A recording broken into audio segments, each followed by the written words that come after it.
Good evening. I'm Sarah Donovan. What you're about to hear is difficult to process, difficult to believe, and difficult to say out loud. But we have confirmation from multiple sources that nuclear weapons have been detonated in at least 3 major cities around the world. We are approximately 18 minutes into what appears to be the beginning of a global nuclear exchange. David and I will be with you as long as we can, bringing you information as it becomes available. We don't have all the answers. We don't know how this ends, but we will stay here with you. I'm David Hale.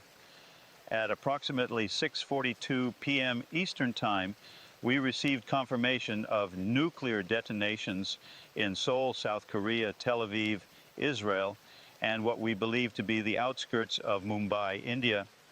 The yields are estimated between 150 and 300 kilotons based on initial seismic readings. To put that in perspective, the bomb dropped on Hiroshima was approximately 15 kilotons. We are talking about weapons 10 to 20 times more powerful. Military analysts estimate that each detonation has killed between 200,000 and 500,000 people instantly. Communications from all 3 cities have been completely severed. We have lost contact with our correspondents in Seoul and Tel Aviv. I need to take a moment here because these aren't just numbers. These are mothers and fathers. These are children who were having dinner with their families 18 minutes ago. These are people who were walking home from work, meeting friends, living their lives, and in a single flash of light, they're gone. We're receiving reports that hospitals within a 100-mile radius of Seoul are being overwhelmed with burn victims. The roads leading out of the city are jammed with people trying to escape, but the infrastructure is collapsing. Bridges have failed. Overpasses have come down. There is fire everywhere. We need to be clear about what we know and what we don't know. We know that 3 nuclear weapons have been detonated. We do not know who launched them. We do not know if this is the beginning of a larger exchange or if this is a limited strike. The Pentagon has raised the defense readiness condition to DEFCON 2, which is 1 step below maximum readiness for nuclear war. That has not happened since the Cuban Missile failure in 1962. The president is being transported to a secure location. The vice president is being moved to a separate secure location. Congressional leadership is being evacuated from Washington. These are not drills. These are real protocols for the possibility that our nation's capital could be targeted within the hour. We're getting word now from the State Department. They've issued an emergency alert urging all American citizens abroad to shelter in place immediately. Do not attempt to go to airports. Do not attempt to leave major cities by car. Find the nearest basement, the nearest concrete structure, and get inside. Stay away from windows. The alert specifically mentions the threat of electromagnetic pulse effects that could disable electronics across entire regions. If you're watching this on your phone, on your computer, there is a real possibility that these devices will stop working if there are detonations near you. The initial blast radius for a 300 kiloton weapon is approximately 2 miles. Everything within that radius is simply erased. Beyond that, you have the thermal radiation zone extending out to roughly 5 miles, where fires ignite spontaneously and third-degree burns are instantaneous. Then you have the pressure wave, which can collapse buildings out to 7 or 8 miles, depending on construction quality. We're looking at total destruction zones of over 150 square miles for each detonation. That's not including the fallout, which will spread based on wind patterns and could contaminate areas hundreds of miles away. I want to read you something we just received. This is from a viewer in Tokyo. Her name is Akiko, and she writes, "I can see the glow on the horizon from my apartment. I think it's Seoul. The sky is orange and red. My phone is ringing, but I'm afraid to answer it because I don't want to hear that my sister is dead. What do I tell my children? They're asking me what's happening, and I don't know what to say." Akiko, if you're still watching, hold your children close. Tell them you love them. That's all any of us can do right now. We are now 26 minutes into this crisis. The International Atomic Energy Agency has released a statement confirming radiation signatures consistent with nuclear fission detected by monitoring stations in Japan, Pakistan, and Turkey. They are urging all member nations to activate emergency radiation protocols. Stock markets around the world have suspended trading. The New York Stock Exchange closed 11 minutes ago. London, Frankfurt, and Tokyo have all gone dark. The global financial system is essentially frozen. as governments try to prevent total economic collapse in addition to everything else that's happening. The human mind is not designed to process tragedy on this scale. 3 cities, millions of people. We keep saying these words, but I don't think we can fully comprehend what they mean yet. I don't think we will be able to comprehend it for a long time if we survive long enough to try. There are parents who will never see their children again. There are children who watch their parents die in front of them. There are people who are burned so badly that they're unrecognizable, wandering through streets that no longer exist, looking for help that isn't coming. The Centers for Disease Control has activated its emergency response network. They're coordinating with the World Health Organization to prepare for radiation casualties, mass displacement, and potential disease outbreaks in the aftermath. Medical facilities within 200 miles of each detonation site are being instructed to prepare for thousands of critical patients with severe burns, radiation exposure, crush injuries, and psychological trauma. The problem is that most of these facilities don't have the resources or the expertise to handle even a fraction of what's coming. Radiation sickness is not something most doctors in the United States have ever treated. We have confirmation now that the detonation near Mumbai was actually in the city of Pune, about 90 miles southeast. Early estimates suggest the death toll there may be lower than in Seoul or Tel Aviv because Pune is less densely populated, but we're still talking about hundreds of thousands of casualties. The Indian government has declared a state of emergency and closed its borders with Pakistan and China. There are unconfirmed reports of troop movements along the line of control in Kashmir. This is a situation that could escalate very quickly if cooler heads don't prevail. We need to talk about what happens next, and I'm going to be very direct about this. If this is the beginning of a full-scale nuclear exchange between major powers, we could see hundreds or even thousands of additional warheads launched within the next hour.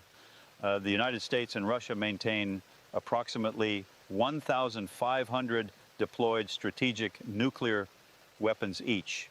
China has roughly 350. The doctrine of mutually assured destruction means that any first strike would trigger an immediate and overwhelming response. The entire sequence, from detection to launch to impact, could take less than 30 minutes for intercontinental ballistic missiles. I'm looking at images right now from satellites over Seoul, and I wish I wasn't. The entire city center is just gone. There's a crater where neighborhoods used to be. The fires have merged into what looks like a single massive firestorm covering dozens of square miles. The smoke plume is rising into the stratosphere. Scientists tell us that if enough of these plumes combine, they could block out sunlight across entire continents for months or even years. They call it nuclear winter. Crops would fail, temperatures would drop, starvation would kill more people than the bombs themselves. We are 38 minutes in. The North Atlantic Treaty Organization has convened an emergency session. Article 5, the Collective Defense Clause, has not been invoked yet because Tel Aviv is not a NATO member, but there are discussions happening right now about whether an attack on Israel constitutes an attack that requires a NATO response. The United Kingdom has raised its threat level to critical. France has mobilized its nuclear submarines. Germany has closed its airspace. This is the closest we have come to a third world war since 1945, and we may have already crossed that threshold without fully realizing it. There are people in those cities who survived the initial blast and the fires. They're trapped in collapsed buildings. They're wandering through radioactive debris fields. They're breathing in air contaminated with fallout particles that will kill them slowly over the next few days or weeks. First responders can't reach them because the infrastructure is destroyed and the radiation levels are too high. These people are going to die, and they're going to die alone, in pain, wondering why no one is coming to help them. That's the reality we're facing. The Federal Aviation Administration has grounded all flights over the continental United States. Every plane currently in the air has been ordered to land at the nearest available airport immediately. Airspace over the Atlantic and Pacific has been closed to commercial traffic. Military aircraft are being scrambled, and we're seeing reports of B-52 bombers being loaded with cruise missiles at Barksdale Air Force Base in Louisiana and Minot Air Force Base in North Dakota. These are strategic bomber bases. The fact that they're being activated tells us that the U.S. military is preparing for the possibility of having to launch a retaliatory strike. A viewer from Chicago just sent us this message. His name is Robert, and he writes, "I'm standing on my roof watching the sunset, and I keep thinking that this might be the last sunset I ever see. My wife is inside packing a bag even though we have nowhere to go. The sirens have been going off for 20 minutes.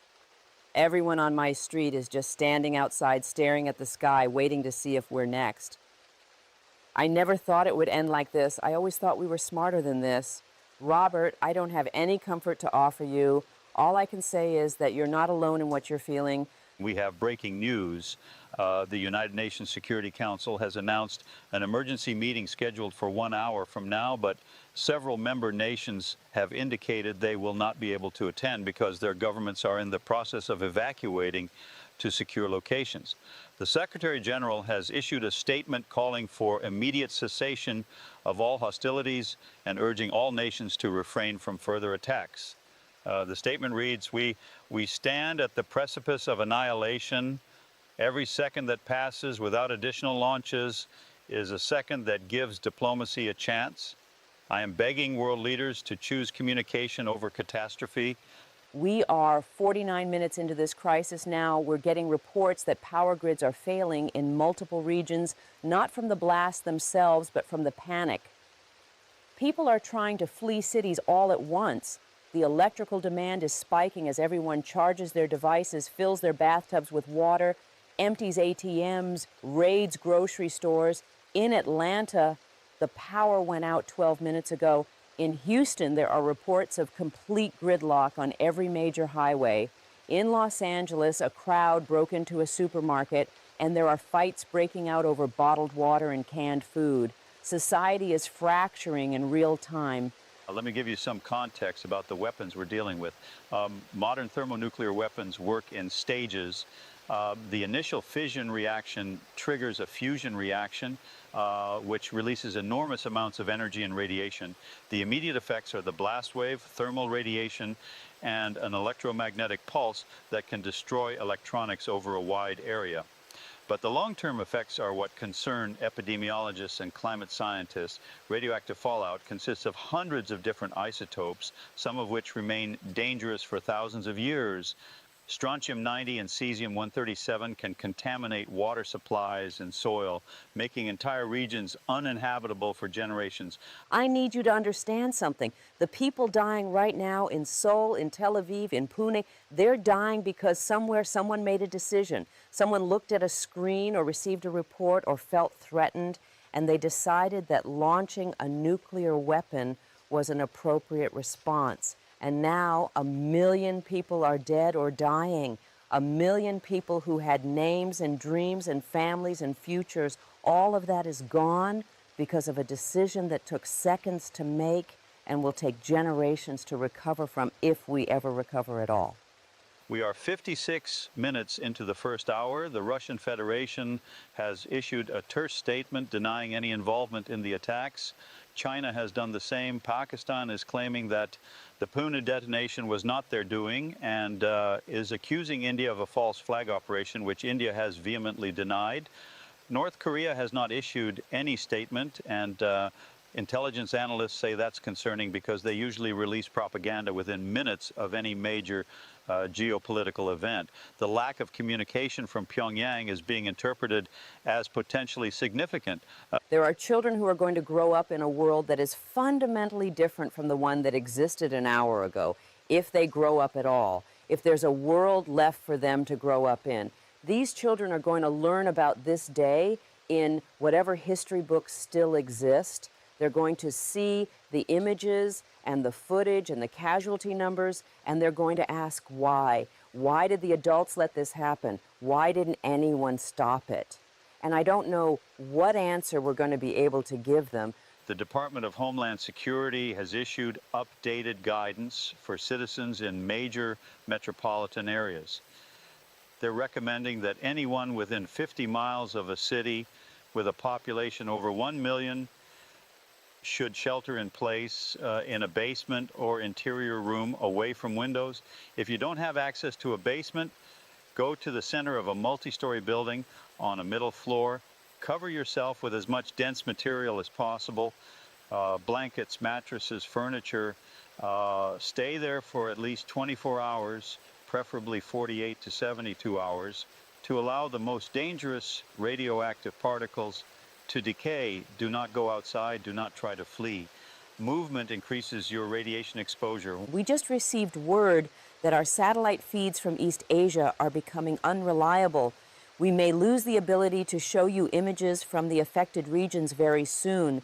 The electromagnetic pulses from the detonations have damaged communication satellites and ground stations across the region. Our engineers are working to route signals through alternate pathways, but there's only so much they can do. If we go dark, if you lose our signal, please stay calm and follow the emergency broadcast instructions on your radio. AM radio is more resilient than television or internet in these scenarios. We are crossing the 1 hour mark. 60 minutes ago, the world was at peace, or at least what we called peace. Now we have confirmed nuclear strikes on 3 major population centers, approximately 1.5 million dead, based on conservative estimates and the very real possibility that this is only the beginning. Every military expert I've spoken with in the last hour has told me the same thing.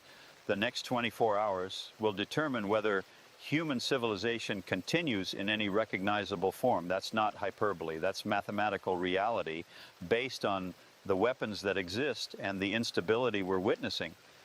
We're getting a message from a viewer in Berlin. She says, I'm watching from my apartment and I can't stop crying. These are cities I've visited. These are places where I have friends. I've been trying to call them for the last hour and I can't get through. I don't know if they're alive or dead. I don't know if I should be packing a bag or if it even matters. Please tell me this is going to stop. Please tell me we're not all going to die.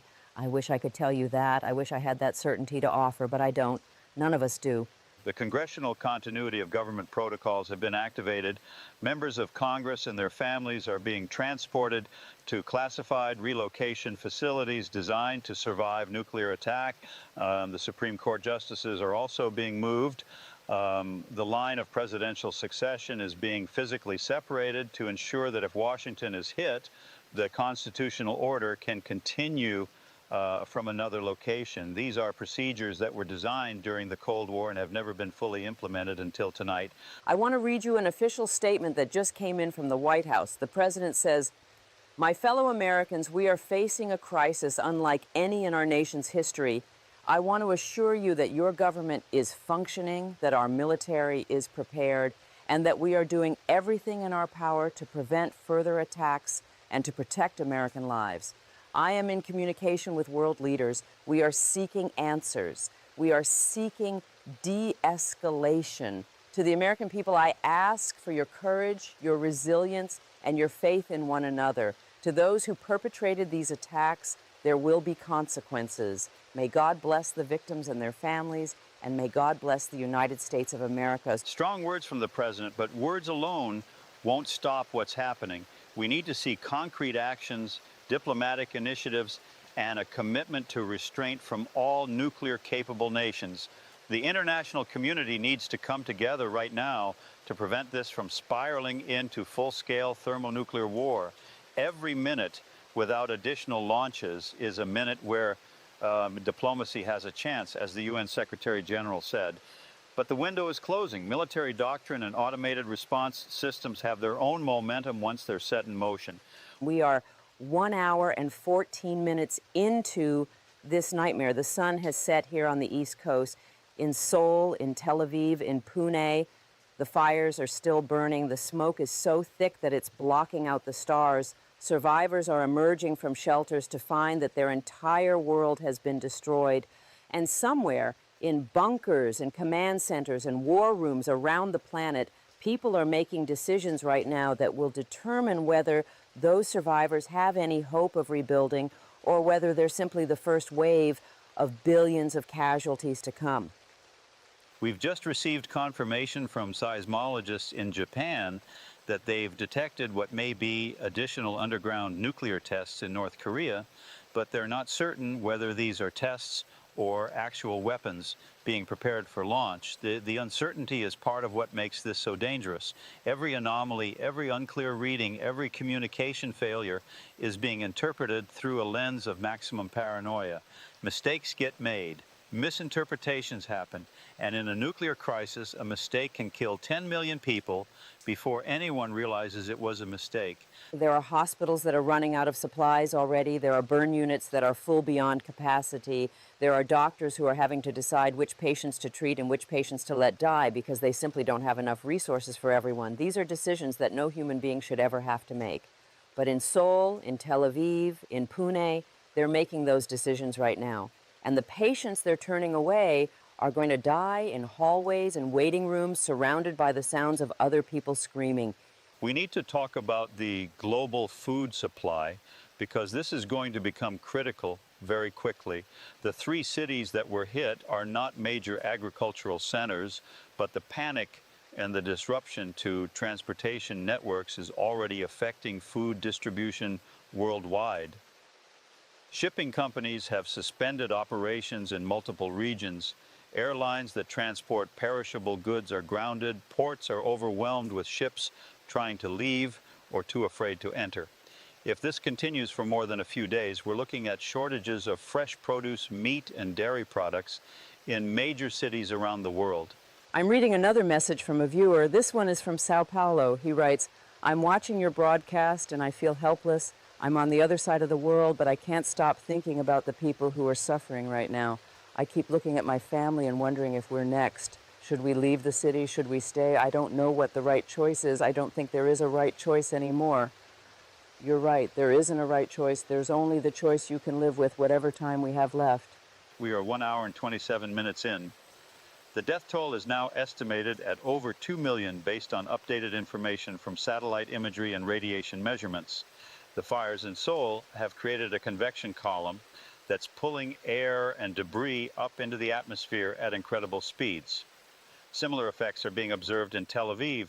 These firestorms are generating their own weather patterns, with winds exceeding 100 miles per hour near the center of each conflagration. Anyone caught in those winds would be incinerated instantly or suffocated by the lack of oxygen. We're starting to receive reports of secondary casualties far from the blast zones. In Tokyo, which is over 700 miles from Seoul, hospitals are treating people for panic attacks, heart attacks, and injuries sustained in stampedes as crowds tried to flee the city all at once. In Dubai, someone drove their car into a crowd of people at a gas station during a fight over fuel. In Sydney, a building partially collapsed because maintenance crews abandoned their posts and a structural issue went unaddressed. The chaos is spreading like a virus, killing people who never saw a mushroom cloud or felt a blast wave. The International Space Station has been observing the detonations from orbit. Astronauts aboard the ISS have reported seeing the initial flashes and the subsequent fireballs. One astronaut in a communication that was made public said, "We can see the scars on the planet from up here. We can see what we're doing to ourselves. It's the most heartbreaking thing I've ever witnessed." That communication was sent 90 minutes ago. We haven't heard from the ISS since. Communication systems are failing across multiple platforms and frequencies. We need to remember that every number we report represents a human life. When we say 2 million dead, we're talking about 2 million individual people who woke up this morning not knowing it would be their last day. They had breakfast, they went to work, they made plans for the weekend, they had hopes and fears and loves and regrets, and all of that is gone now. All of those futures have been erased.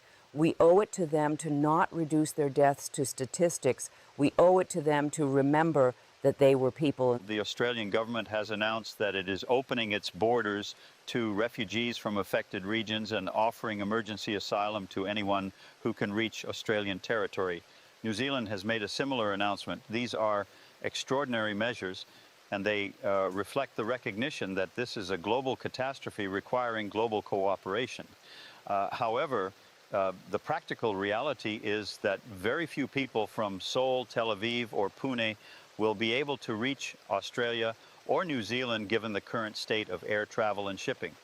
The gesture is appreciated, but the logistics are nearly impossible.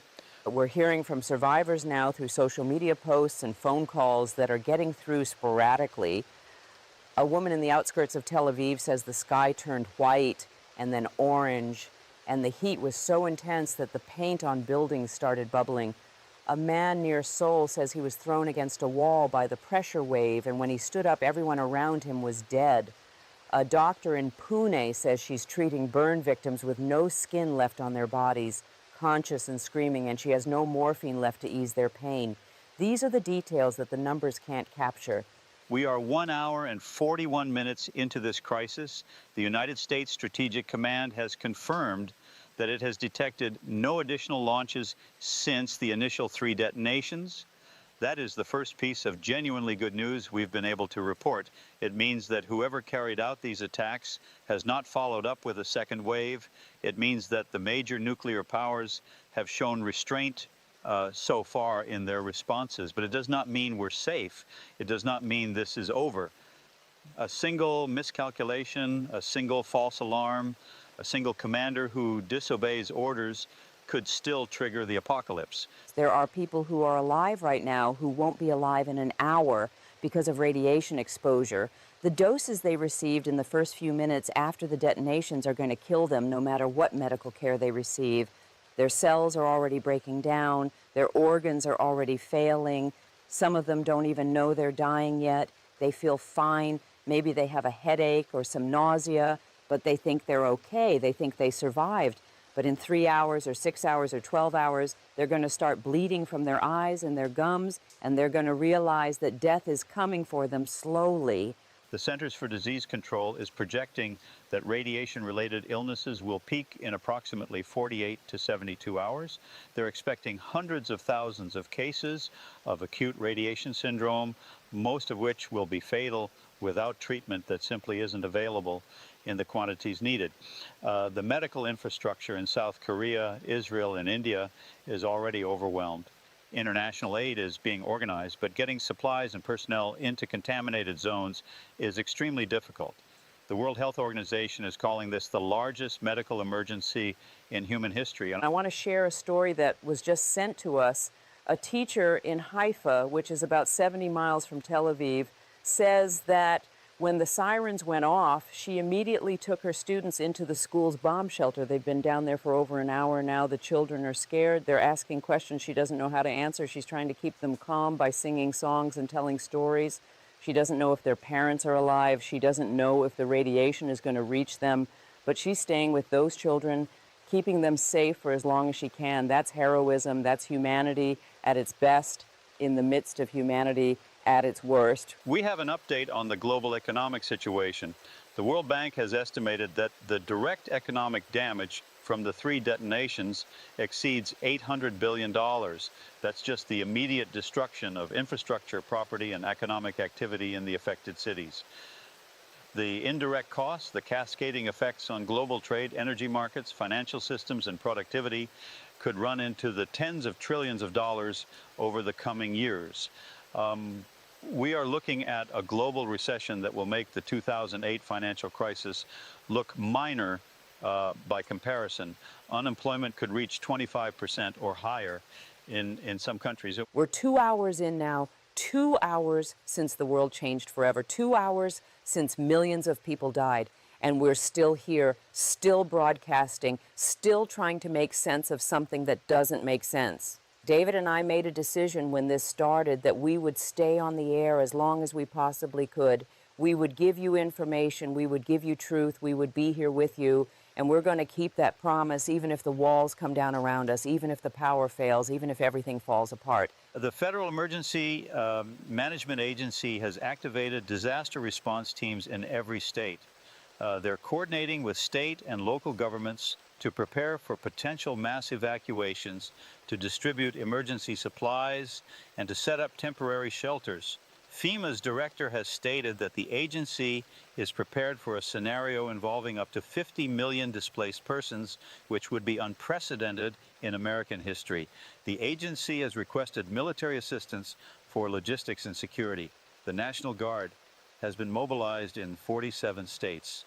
A viewer from London writes, I'm sitting in my flat with my boyfriend and we've been crying for the past hour. We don't know what to do.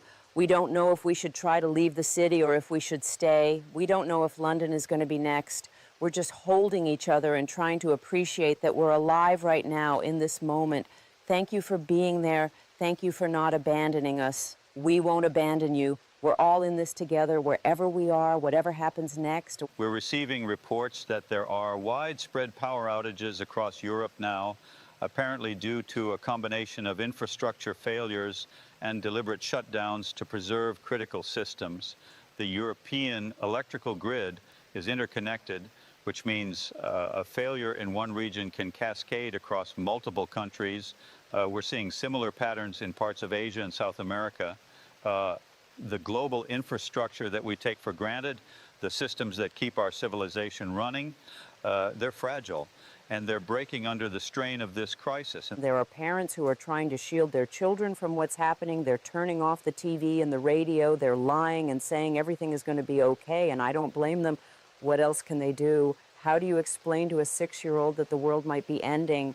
How do you tell them that there are people who hate each other so much that they're willing to destroy entire cities, willing to kill millions of people, willing to risk the extinction of our entire species?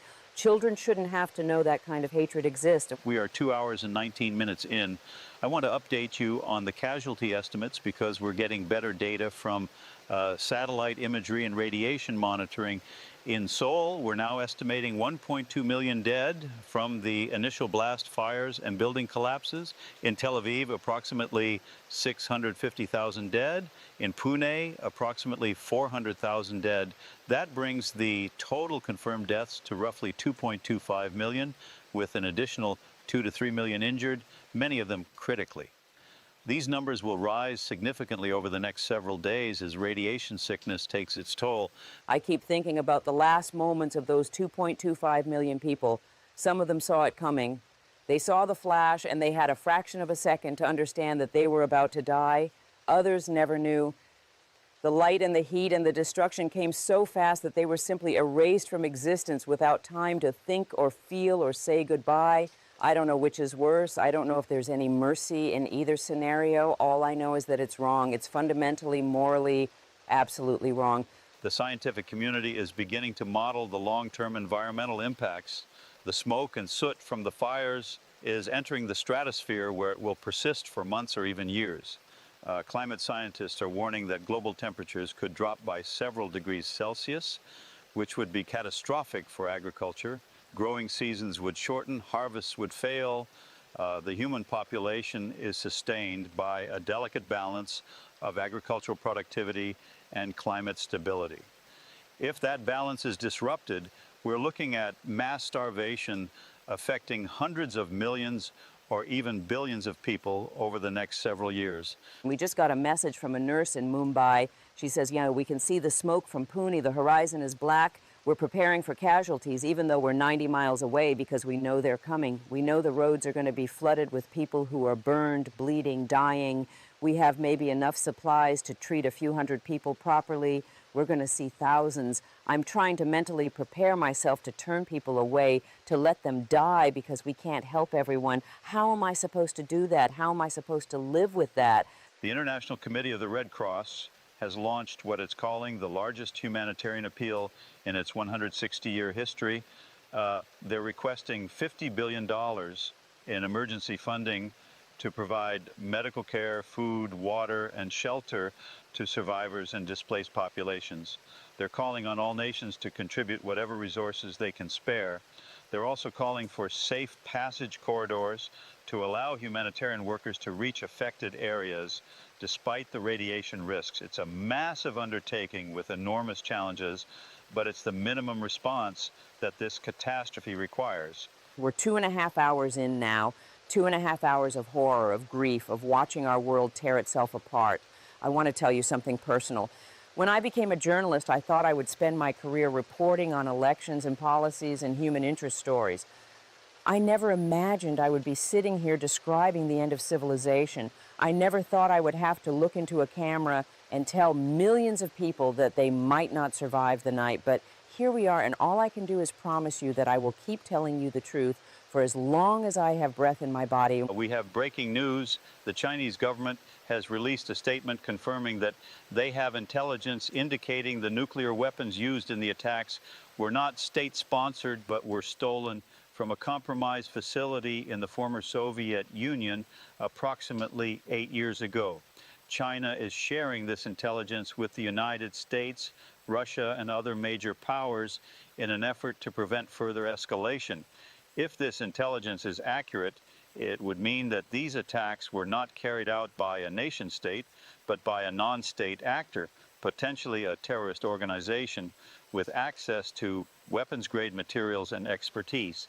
If China's intelligence is correct, then we're dealing with something arguably more terrifying than a conventional war between nations. We're dealing with the possibility that there are more weapons out there unaccounted for in the hands of people who have demonstrated their willingness to use them against civilian populations. How many more devices are there? Where are they? Who has them? These are questions that intelligence agencies around the world are scrambling to answer right now, and every minute without answers is a minute of unbearable uncertainty.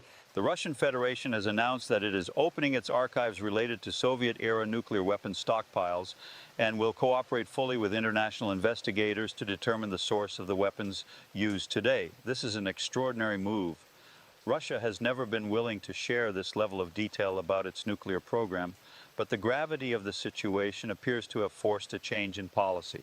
The Kremlin is also announcing a unilateral 72-hour moratorium on all nuclear weapons tests and exercises as a gesture of good faith.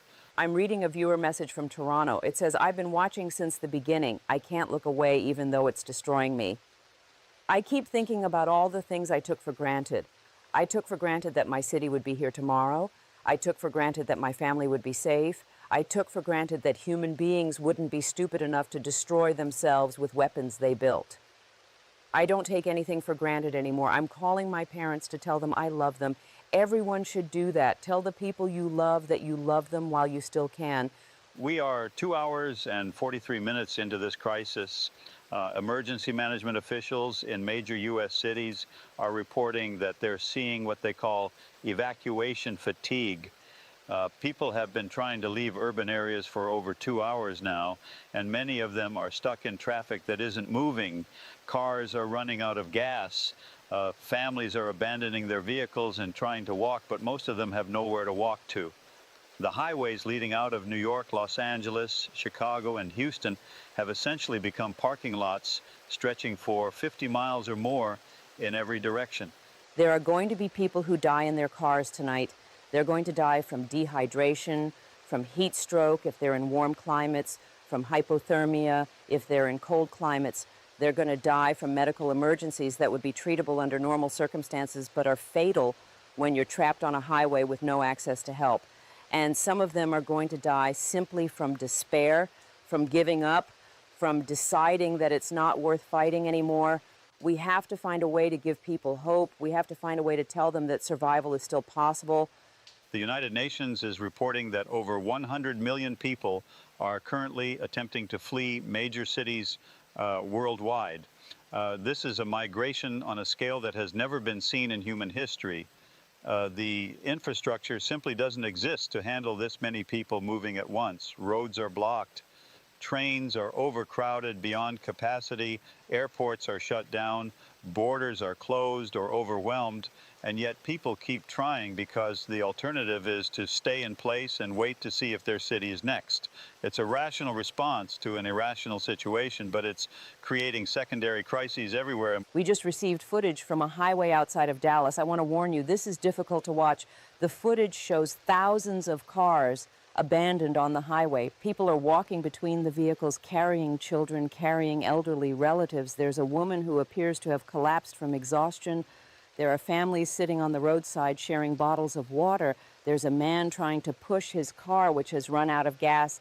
This is America. This is what we've become in less than 3 hours. And it's like this in cities all over the world. We're getting a statement now from the Director of National Intelligence. She's confirming that U.S. intelligence agencies are working around the clock to identify the individuals or organization responsible for the attacks. She's saying that several suspects have been identified and are being pursued.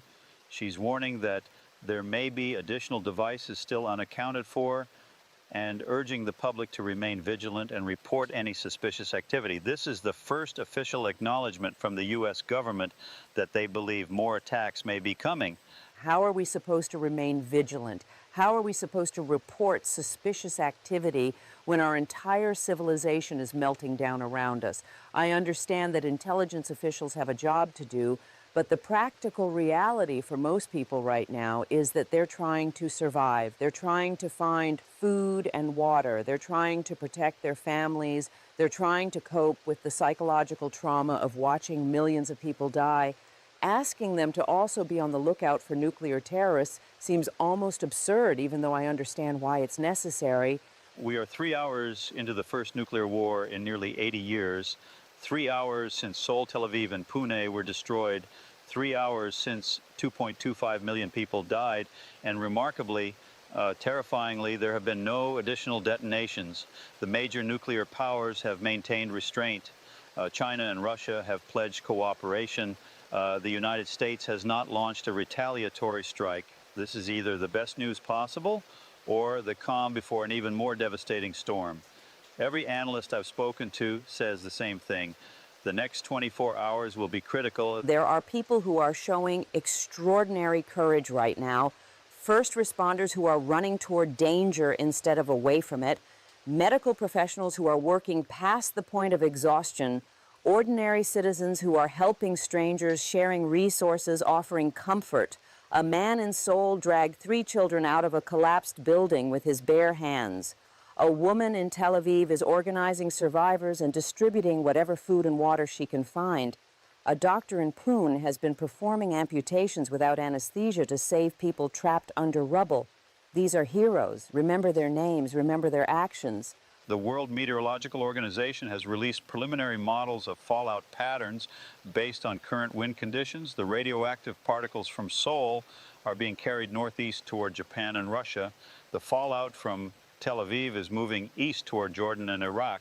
The fallout from Pune is spreading across central India. In each case, we're talking about contamination that will make large areas uninhabitable for years or decades. Millions more people are going to have to evacuate their homes, not because of the blast effects, but because of the invisible poison in the air and soil and water. I'm getting a message from a viewer who says she's a mother of 2 young children in Seattle. She writes, "I don't know what to tell my kids. They can feel that something is wrong. They can see the fear on my face, no matter how hard I try to hide it. My daughter asked me if we're going to die, and I said no, but I'm not sure I believe it. I'm not sure I believe anything anymore. Please help me understand how to talk to my children about this. Please help me give them some kind of hope." I wish I had an answer. All I can say is love them, hold them, and don't let them see you give up. We need to discuss what happens if there are more attacks. If additional nuclear weapons are detonated in major cities, the cumulative effects could push us past several critical thresholds. The amount of smoke and soot in the atmosphere would increase exponentially with each detonation. Global temperatures would drop more severely.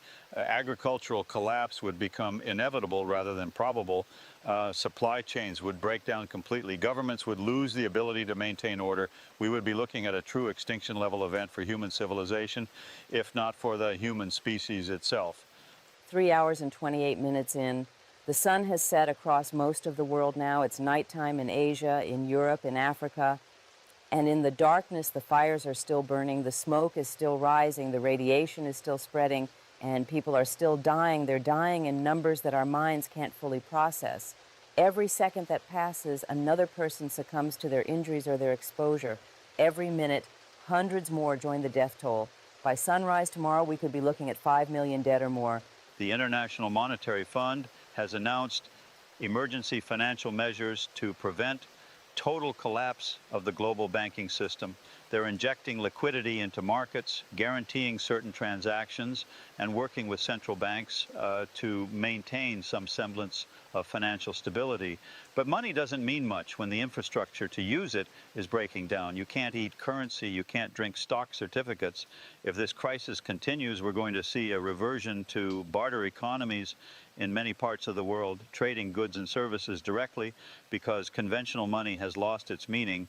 There are communities coming together in remarkable ways. In some neighborhoods, people are pooling their resources, sharing whatever they have with whoever needs it. They're setting up community kitchens and emergency shelters. They're organizing watch groups to prevent looting and violence. They're creating small pockets of civilization and compassion in the midst of chaos. This is what humans do when everything else is stripped away. We help each other. We protect each other. We remember that we're all in this together. But we're also seeing the darker side of human nature. There are reports of violence in multiple cities, looting, assault, even murders, as people fight over resources or settle old scores in the absence of law enforcement. Police departments are overwhelmed or have stopped responding to calls entirely as officers focus on protecting their own families. In some areas, vigilante groups have formed, dispensing their own justice with no regard for due process. Society is a very thin veneer, and it's cracking under the pressure. We just received a message that I need to share with you. It's from a priest in Jerusalem. He writes, "I've been praying for 3 hours. I've been praying for the dead, for the dying, for the living who must find a way to continue. I've been praying for wisdom for our leaders, for restraint from those who have the power to make this worse, but mostly I've been praying for forgiveness. Forgiveness for what we've done to each other, forgiveness for the hatred and the fear that brought us to this moment. I don't know if God is listening. I don't know if God even exists in a world where this can happen, but I keep praying because it's all I know how to do." We are 3 hours and 46 minutes in. The casualty estimates continue to rise as we get more data. Medical examiners and emergency management officials are now saying that the death toll in Seoul alone may exceed 1.5 million when you account for people who were killed in the subsequent fires and building collapses. The thermal radiation from a 300 kiloton blast can ignite fires up to 8 miles from ground zero.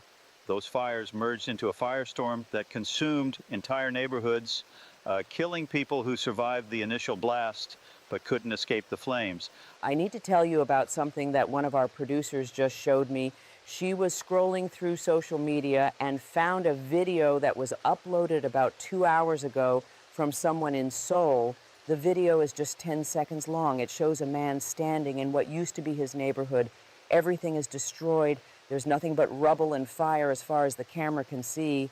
The man doesn't say anything. He just turns the camera to show his face. He's crying. And then the video ends. That man is probably dead now. But for 10 seconds, he wanted the world to see what happened. He wanted us to remember. The Environmental Protection Agency has begun emergency monitoring of radiation levels in the United States. So far, they're not detecting any significant contamination on American soil, but they're particularly focused on the Pacific Northwest due to its proximity to Asia and the prevailing wind patterns. They're setting up additional monitoring stations and coordinating with state health departments to prepare for the possibility of fallout reaching North America. The distances involved make it unlikely that we'll see dangerous levels here, but unlikely is not the same as impossible. We're approaching 4 hours. 4 hours that have fundamentally changed what it means to be alive in the 21st century. 4 hours that have shown us both the worst and the best of humanity. 4 hours that we will never forget if we're fortunate enough to survive long enough to remember them. David and I are going to stay here with you. We're going to keep reporting. We're going to keep giving you whatever information we can gather, because that's what we do. That's what journalists do. We bear witness. The Department of Defense has released limited information about the status of U.S. military forces. Strategic nuclear forces remain on high alert but have not been launched. Conventional forces are being repositioned to provide humanitarian assistance and disaster relief. The Navy is moving hospital ships toward the Pacific and Mediterranean. The Air Force is preparing to airlift medical supplies and personnel. The Army is deploying civil affairs units to work with local governments. This is the largest military mobilization since World War II, but the mission this time is to save lives, not to take them. A viewer from Mumbai writes, "I can taste the smoke in the air. We're 90 miles from Pune, but the smoke is everywhere. It burns my throat. My children are coughing. I don't know if it's just smoke or if it's radioactive. I don't know if I should take them to a hospital or if the hospitals are too overwhelmed. I don't know if we should try to leave the city or if that will make things worse. I'm paralyzed by uncertainty. I'm terrified of making the wrong choice and causing my children to suffer because of my mistake. You're not alone in that fear. Millions of people are facing the same impossible choices. We are 4 hours and 8 minutes into this crisis. I want to give you an update on what we know about the weapons themselves. Forensic analysis of the radiation signatures suggests these were sophisticated thermonuclear devices, not crude weapons. The yield-to-weight ratios indicate advanced design and engineering. Whoever built these weapons had access to significant resources and expertise. This was not a simple operation. This required years of planning, procurement of materials, and technical knowledge that is not widely available. The fact that 3 such weapons were deployed simultaneously shows coordination and capability that is genuinely alarming. What kind of person decides to build a nuclear weapon and use it against innocent people? What kind of hatred or ideology or madness drives someone to kill 1 million people in an instant? I can't comprehend it. I can't understand how a human being arrives at the conclusion that mass murder on this scale is justified or necessary or acceptable. And yet someone did arrive at that conclusion. Multiple people did, because you can't carry out an operation like this alone. There are people who knew this was going to happen and did nothing to stop it. That's the part that haunts me most. The psychological impact of this event is going to be profound and long-lasting. Psychiatrists and trauma experts are already warning about a global mental health crisis. Post-traumatic stress disorder, depression, anxiety, survivor's guilt, these conditions are going to affect hundreds of millions of people. The social fabric of entire societies may be permanently damaged. Trust in institutions, in governments, in the basic safety and security of daily life, all of that has been shattered. It will take generations to rebuild, if it can be rebuilt at all. We're getting reports of suicides in multiple cities, people who are so overwhelmed by grief or fear or despair that they're choosing to end their lives rather than face whatever comes next. If you're watching this and you're having thoughts of suicide, please reach out to someone. Call a crisis hotline. Talk to a friend or family member. Your life has value. Your presence matters. The world needs you now more than ever. Don't let the darkness win, please. The National Institutes of Health has issued guidance for dealing with radiation exposure. If you believe you've been exposed to significant levels of radiation, seek medical attention immediately. Symptoms of acute radiation syndrome include nausea, vomiting, diarrhea, fever, and fatigue. These symptoms typically appear within hours of exposure. More severe cases will progress to bleeding, infections, and organ failure. Treatment options are limited, but do exist. Potassium iodide can protect the thyroid gland if taken soon after exposure. Chelating agents can help remove certain radioactive elements from the body. I want to read you a message we just received from a teacher in South Korea. She's in Busan, which is on the southern coast, about 200 miles from Seoul. She writes, "We can see the refugees arriving. They're coming by car, by bus, on foot. They're burned, they're bleeding, they're carrying children who aren't moving. Our city doesn't have the resources to help all of them. We're doing what we can, but it's not enough. It's nowhere near enough. I've been a teacher for 20 years, and I've never felt this helpless. I've never felt this angry at the world for allowing this to happen." We are 4 hours and 31 minutes in. The global death toll now exceeds 2.5 million, and that number is rising by thousands every hour as people succumb to their injuries. The long-term casualties from radiation exposure, cancer, birth defects, and the various secondary effects could push the total death toll into the tens of millions over the coming years. This is not just a momentary catastrophe. This is a wound that will keep bleeding for decades. The children who are being born right now will inherit a world that is fundamentally broken. There are people who are doing remarkable things in the face of this horror. A man in Tel Aviv is using his personal truck to transport injured people to hospitals, even though he knows the radiation exposure is going to kill him eventually. A woman in Seoul is organizing search and rescue efforts in her neighborhood, pulling survivors from collapsed buildings with her bare hands. A doctor in Pune has been operating continuously for 4 hours without rest, saving as many lives as he can before exhaustion or radiation sickness takes him. These people are saints. They're proof that humanity is capable of extraordinary good even when we're capable of such devastating evil. The International Atomic Energy Agency has dispatched emergency response teams to all 3 affected regions. These teams are equipped with radiation detection equipment, protective gear, and medical supplies. Their mission is to assess the contamination, establish safe zones, and coordinate decontamination efforts. But the reality is that there's only so much they can do. The radiation levels in the immediate blast areas are so high that it's not safe for anyone to enter, even with protective equipment. Those areas are going to remain off limits for years. We're 5 hours in now, 5 hours of continuous coverage, 5 hours of trying to make sense of the senseless, 5 hours of watching our world change in real time. And I want to tell you something. Despite everything we've seen, despite all the death and destruction and suffering, I still believe that humanity is worth saving. I still believe that we have the capacity to learn from this, to be better, to build a future where this never happens again. Maybe that's naive, maybe that's foolish, but I'd rather die believing in the possibility of hope than live in absolute despair. The U.S. Geological Survey has reported that the seismic activity from the 3 detonations was detected by monitoring stations around the world. The explosions registered between 5.8 and 6.2 on the Richter scale, equivalent to moderate earthquakes. In fact, the detonations did trigger secondary earthquakes in geologically unstable regions near the blast sites. In Seoul, which sits near several fault lines, there were multiple aftershocks that caused additional building damage.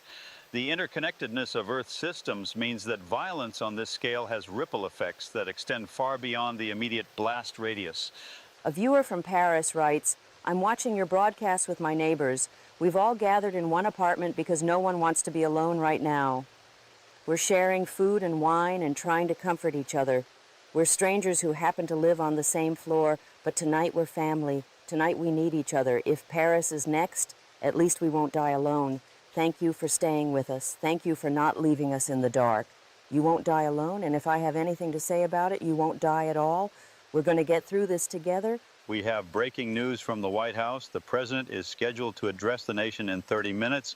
This will be the first formal address since the attacks began 5 hours ago. We're being told that the president will provide an update on the ongoing situation, discuss the government's response, and outline next steps for ensuring national security and providing humanitarian assistance. This is a crucial moment. The words the president chooses will have enormous weight both domestically and internationally. The president needs to strike a very delicate balance in this address. He needs to reassure the American people that their government is functioning and capable of protecting them, but he also needs to avoid inflammatory rhetoric that could escalate tensions with other nations. He needs to acknowledge the suffering of the victims while projecting strength and resolve. He needs to tell us the truth about the dangers we're facing without causing mass panic. It's an impossible task, but it's the task he signed up for when he took office. We are 5 hours and 18 minutes in. The infrastructure damage is becoming clearer as we get more reports. In Seoul, approximately 60% of the city's buildings have been destroyed or severely damaged. The electrical grid is offline. The water system is contaminated. The transportation network is impassable. In Tel Aviv, the situation is similar. The port is destroyed, which means no ships can dock to deliver supplies. The airport is damaged beyond immediate repair. In Pune, the industrial sectors that drive much of the local economy have been completely obliterated. The economic impact is going to be staggering, but honestly, I find it hard to care about economics when we're talking about millions of dead people. Yes, there will be recessions and unemployment and poverty. Yes, the global financial system will suffer, but money is a human invention. We can rebuild economies. We can print more currency. We can create new systems. We can't bring back the dead. We can't undo the suffering. That's what matters. That's what should matter to all of us right now. You're absolutely right, Sarah. The human cost dwarfs everything else. But I mention the economic impacts because they will directly affect people's ability to survive in the coming weeks and months. If supply chains break down, people starve. If power grids fail, people freeze or overheat depending on the climate. If medical systems collapse, treatable illnesses become fatal. The economy isn't just abstract numbers on a screen. It's the infrastructure that keeps 7 billion people alive, and that infrastructure is breaking down. Point taken. I'm sorry, I didn't mean to diminish the importance of what you're saying. I think I'm just struggling with the sheer magnitude of all of this. Every time I think I've wrapped my head around one aspect of the crisis, another aspect demands attention. It's overwhelming, it's exhausting, and we're only 5 hours in. I don't know how we're going to maintain this for 24 hours, but we have to try. People are counting on us to be here, to give them information, to give them some sense of stability when everything else is falling apart. We'll do it together, Sarah. That's how we'll get through this, 1 hour at a time, one report at a time, one breath at a time. We have a responsibility to these people, to everyone who's watching. And we're going to honor that responsibility. We're going to be the calm, rational voices in the storm. We're going to give them facts instead of fear, truth instead of speculation. And if the worst happens, if more attacks come, we're going to face it together and help our audience face it too. Thank you, David. I needed to hear that. Okay, let's keep going. We're getting word now that several countries have closed their borders completely. Poland, Hungary, and the Czech Republic have sealed their borders and are turning back refugees. Japan has suspended all incoming flights and ship traffic. Australia has implemented emergency immigration controls. These countries are essentially isolating themselves, trying to protect their populations from the chaos spreading across the globe. It's understandable from a security perspective, but it also means that millions of people who are trying to flee danger have nowhere to go. The refugee crisis that's developing is unprecedented. The UN High Commissioner for Refugees is estimating that over 50 million people will be displaced by this catastrophe and its aftermath. That's more than the total number of refugees created by all of World War II, and most of them will have nowhere to go because the countries that might normally accept refugees are closing their doors out of fear that they could be next. We're seeing the breakdown of the international humanitarian system in real time. We're 5.5 hours in. I want to share another viewer message. This one is from Cairo. It says, I'm watching your broadcast and I'm struck by how civilized you both sound, how calm, how professional. Here on the streets of Cairo, there is no civilization left. There are people screaming and fighting and praying and crying. There are fires burning and sirens wailing. The world is ending, and you're sitting there in your studio talking about casualty estimates and economic impacts like this is just another news story. Don't you understand? This is the end. This is how we die. I understand that perspective, and I want to address it directly. Yes, we're speaking calmly and professionally. That's our job. That's what we're trained to do. But don't mistake our composure for indifference. We feel the same fear, the same grief, the same anger that you feel. We've been watching the same images. We've been reading the same reports. We know what's at stake. But if we allow ourselves to descend into panic and despair, we're not helping anyone. We're here to provide information that might help people survive. We're here to maintain some small thread of normalcy in an abnormal situation. That's what you need from us right now. And to be completely honest, I'm barely holding it together. I've cried 3 times in the last hour when we cut to commercial breaks. I've had moments where I wanted to run out of the studio and go home to my family. But I'm staying because I believe that what we're doing here matters. I believe that giving people accurate information in a crisis is one of the most important things a journalist can do. So yes, I'm maintaining my composure on camera, but inside I'm terrified. Inside I'm grieving for every single person who died today. Inside I'm praying that this doesn't get worse.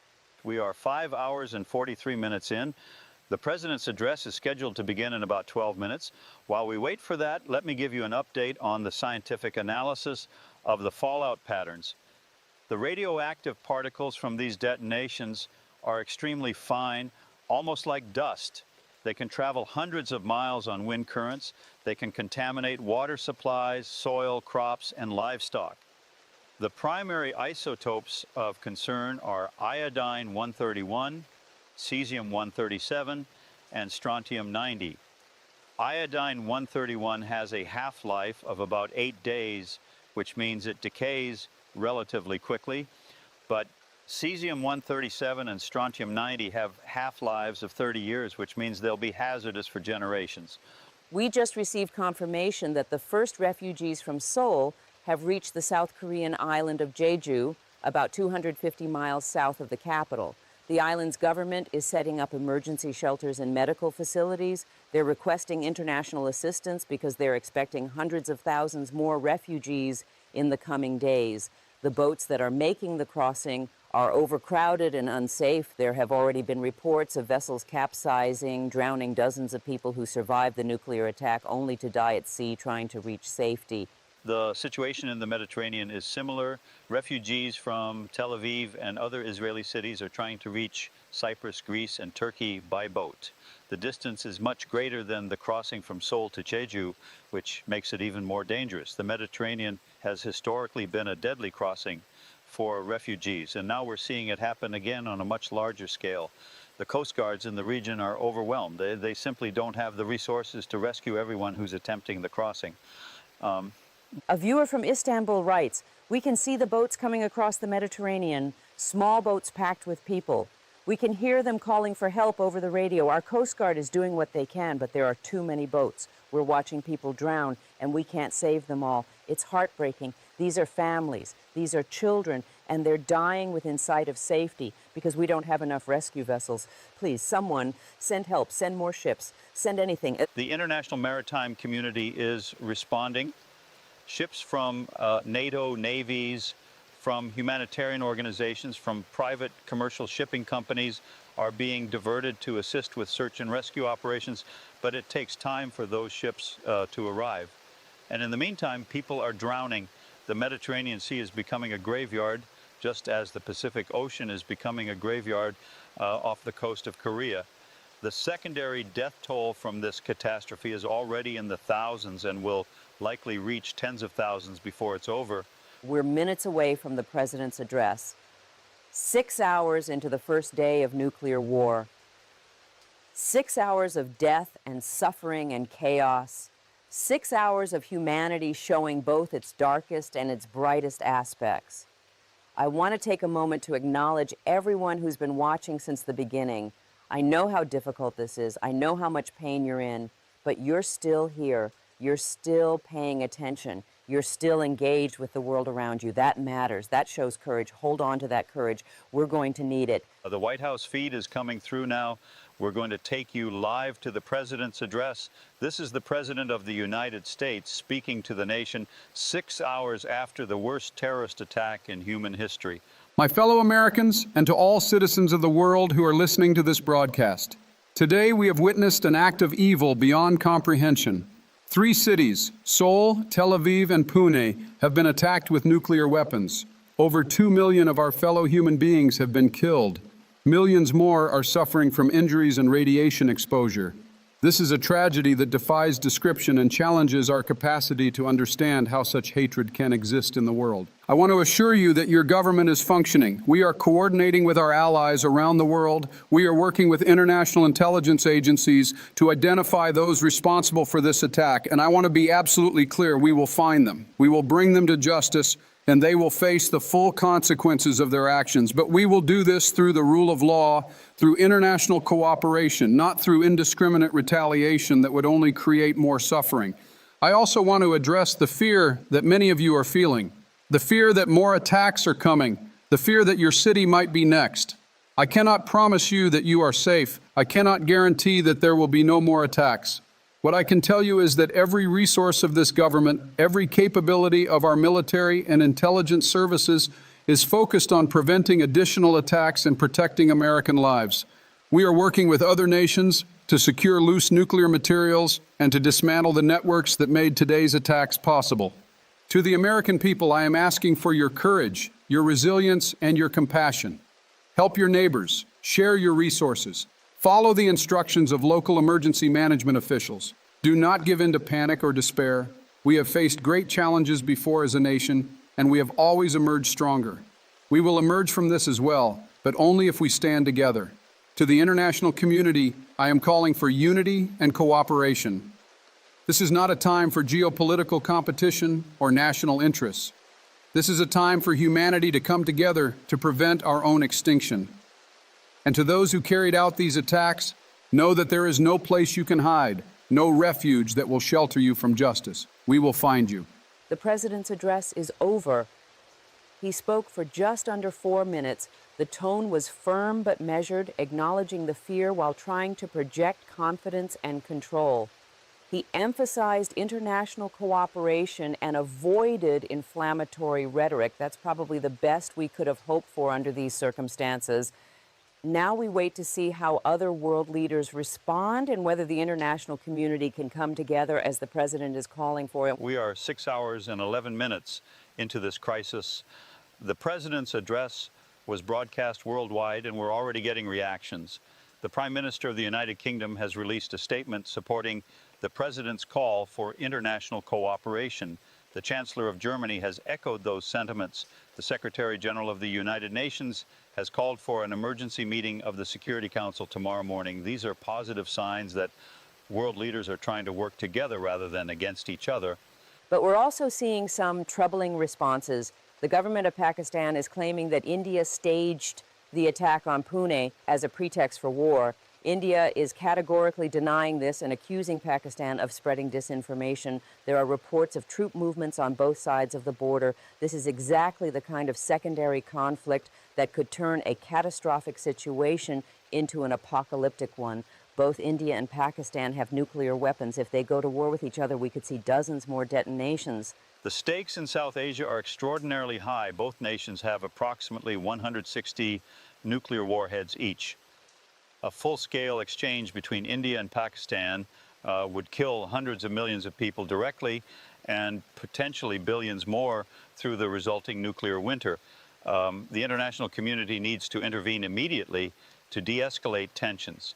The United States, Russia, China, all the major powers need to be working behind the scenes right now to prevent this from spiraling out of control. We're getting a message from a viewer in Lahore, Pakistan. He writes, "The streets are filled with people preparing for war. They think India attacked us. They want revenge. I've tried to tell them that this wasn't India, that we're all victims of the same enemy, but no one is listening. Fear and anger have taken over. Rationality has left the building. I'm watching my country march towards self-destruction, and I feel powerless to stop it." That message captures exactly what we're afraid of. The real enemy is whoever launched those weapons, but fear and mistrust are causing people to turn on each other. We are 6 hours and 28 minutes in. Let me give you an update on the radiation measurements. Monitoring stations in Japan are detecting elevated radiation levels consistent with fallout from the Seoul detonation. The levels are not immediately dangerous but are higher than normal background radiation. The Japanese government is advising people in affected areas to stay indoors, close windows, and avoid consuming rainwater or locally grown produce for the next several days. Similar advisories are being issued in parts of Russia. The invisible poison is spreading. That's what makes radiation so terrifying. You can't see it, you can't smell it, you can't taste it, but it's there, working its way into your body, damaging your cells, causing cancers that won't appear for years or decades. The people who are being exposed to low levels of radiation right now might not even know it. They might feel fine today and next week and next month, but 10 years from now, they'll develop leukemia or thyroid cancer. 20 years from now, their children will be born with genetic defects. The suffering from this attack will echo through generations. And the World Health Organization is coordinating with national health ministries to establish long-term monitoring programs for radiation exposure. They're planning to track the health of everyone who was within 500 miles of any detonation site. That's tens of millions of people who will need regular medical screenings for the rest of their lives. The health care costs alone are going to be astronomical, and that's just for the survivors. We haven't even begun to address the mental health crisis that's developing. I want to read you a message from a viewer who's a psychiatrist in Boston. She writes, "I've been on the phone all day with patients who are having panic attacks, who are suicidal, who are experiencing acute psychological breaks. These are people who weren't directly affected by the attacks but are so traumatized by what they're seeing that they can't function. I'm supposed to help them, but I'm struggling with the same feelings. I'm terrified, I'm grieving, I'm questioning everything I thought I knew about human nature. How am I supposed to heal others when I'm broken myself? That's a question that medical professionals, first responders, journalists, everyone in a helping profession is asking themselves right now. We're all human beings. We all have the same emotions, the same fears, the same capacity for trauma. The difference is that some of us have professional obligations that require us to keep functioning even when we're falling apart inside.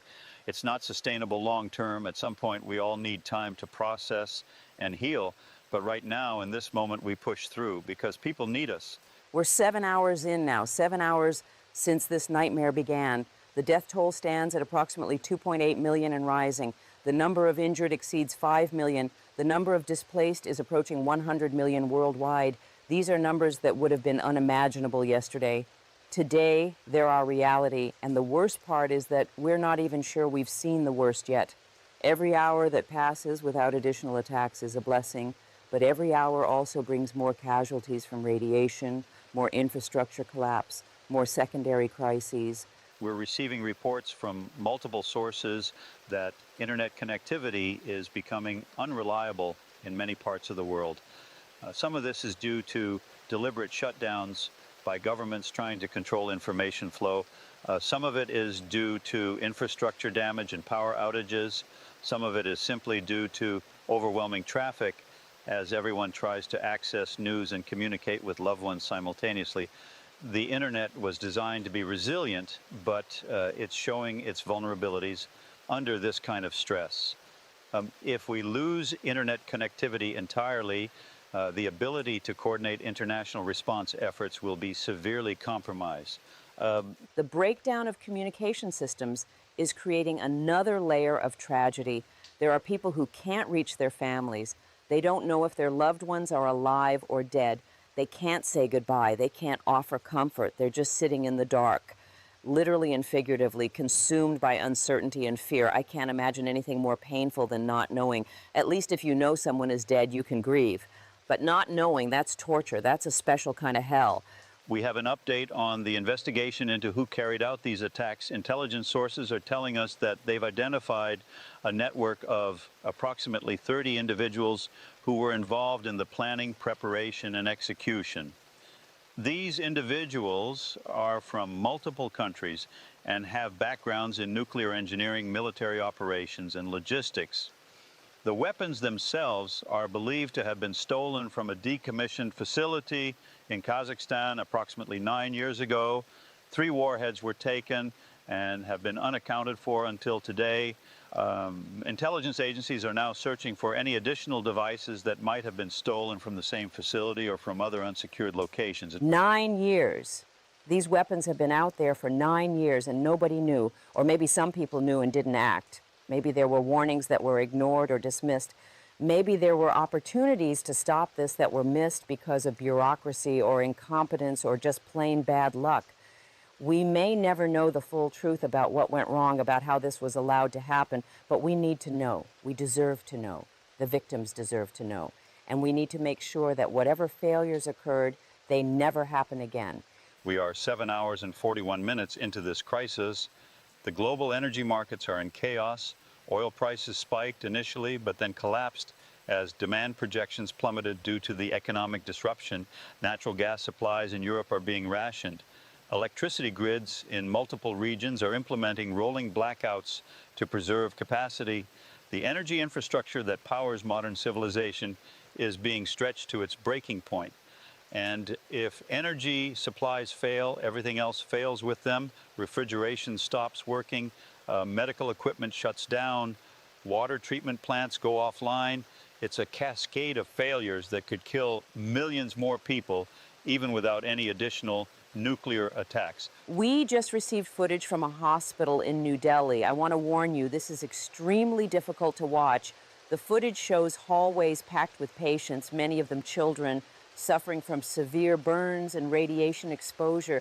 The doctors and nurses are doing what they can, but they're completely overwhelmed. There's blood everywhere. There are people screaming. There are bodies covered with sheets waiting to be removed. This is what hell looks like. This is the reality of nuclear war, not the mushroom clouds or the flash of light, but the aftermath, the suffering that goes on and on and on. Medical professionals are facing impossible ethical dilemmas. They're having to practice triage on a scale that's unprecedented. They're literally deciding who lives and who dies based on their assessment of who has the best chance of survival and who can benefit most from the limited resources available.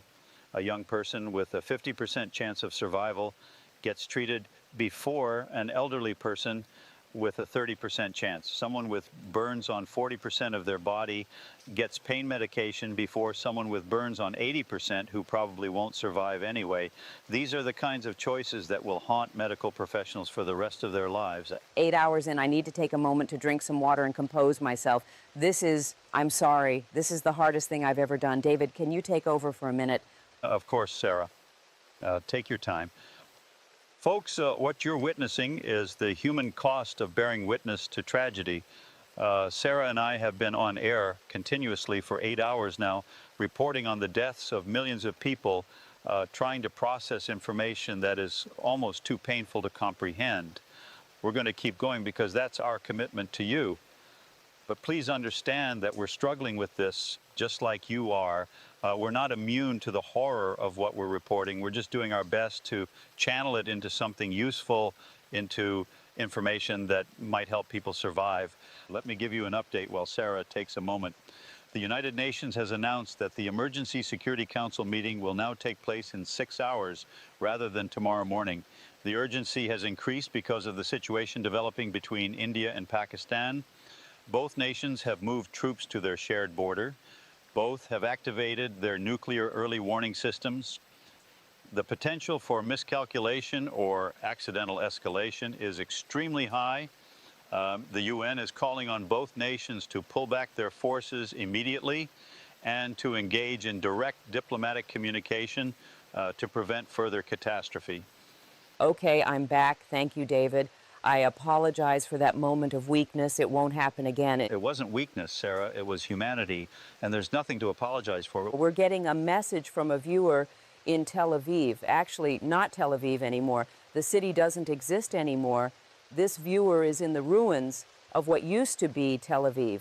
She writes, "I survived because I was in a basement when it happened. The building above me collapsed, but the basement held. I dug my way out after a few hours. I'm walking through my neighborhood now, and it's gone. Everything is gone. The street I grew up on, the school I attended, the market where my mother shopped. It's all rubble and ash. I found my neighbor's body in the street. I found a child's shoe. I found a wedding ring still on a finger that's no longer attached to a hand. This is what remains of my city. This is what remains of my life." We are 8 hours and 19 minutes into the first day of nuclear war. The psychological impact of messages like that is cumulative and devastating. Every story, every image, every detail adds to the weight of grief and horror that we're all carrying. And yet we have to keep carrying it. We have to keep witnessing. We have to keep remembering. Because if we turn away, if we allow ourselves to become numb or disconnected, then we dishonor the dead and we fail the living. The radiation levels in the immediate blast zones are beginning to decline slightly as the most volatile isotopes decay, but they're still far too high for any kind of rescue or recovery operations. There are people trapped in collapsed buildings in Seoul, in Tel Aviv, in Pune, who are going to die not from their injuries but from slow radiation poisoning because no one can reach them. They're calling out for help that isn't coming. They're dying alone in the dark, surrounded by the bodies of their families and neighbors, and there's nothing anyone can do about it. The moral and ethical questions raised by this catastrophe are profound. Do we have the right to build weapons capable of killing millions of people in an instant?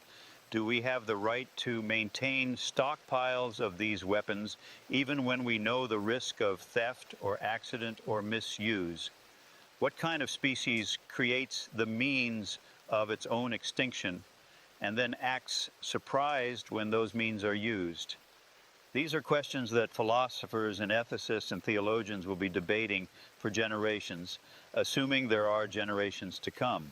A viewer from Rio de Janeiro writes, "I'm watching from South America, and I feel like I'm watching the end of the world from the safest seat in the house. We're far from the fighting, we're far from the radiation, we're far from the immediate danger, but I don't feel safe. I feel guilty for being alive. when so many people are dead. I feel guilty for being comfortable when so many people are suffering. I feel guilty for having a future when so many people's futures have been erased. How do I live with this guilt? That's survivor's guilt, and it's a completely normal response to catastrophic events. The answer isn't to wallow in guilt, but to channel it into something productive. Help however you can. Donate to relief organizations. Volunteer your time or expertise. Advocate for policies that prevent this from happening again. Honor the dead by working to build a world where their deaths meant something, where we learned from this tragedy and committed ourselves to never repeating it. That's how you live with the guilt. You transform it into action. We're 9 hours in now, 9 hours of continuous coverage, 9 hours of bearing witness to the worst day in human history. And I want to tell you something, despite everything we've seen, despite all the death and destruction, I've also seen incredible acts of courage and compassion. I've seen people risking their lives to save strangers. I've seen communities coming together to support each other. I've seen humans being human in the best possible way, even when other humans are being human in the worst possible way. That gives me hope. It's a small hope, a fragile hope, but it's there. We're receiving word that the first international aid flights have landed in South Korea and India. These flights are bringing medical supplies, emergency personnel, and radiation detection equipment. It's a start, though nowhere near sufficient for the scale of the need. The logistics of delivering aid to contaminated zones are extremely complex. Personnel need protective equipment, supplies need to be decontaminated, routes into affected areas need to be secured and cleared of debris.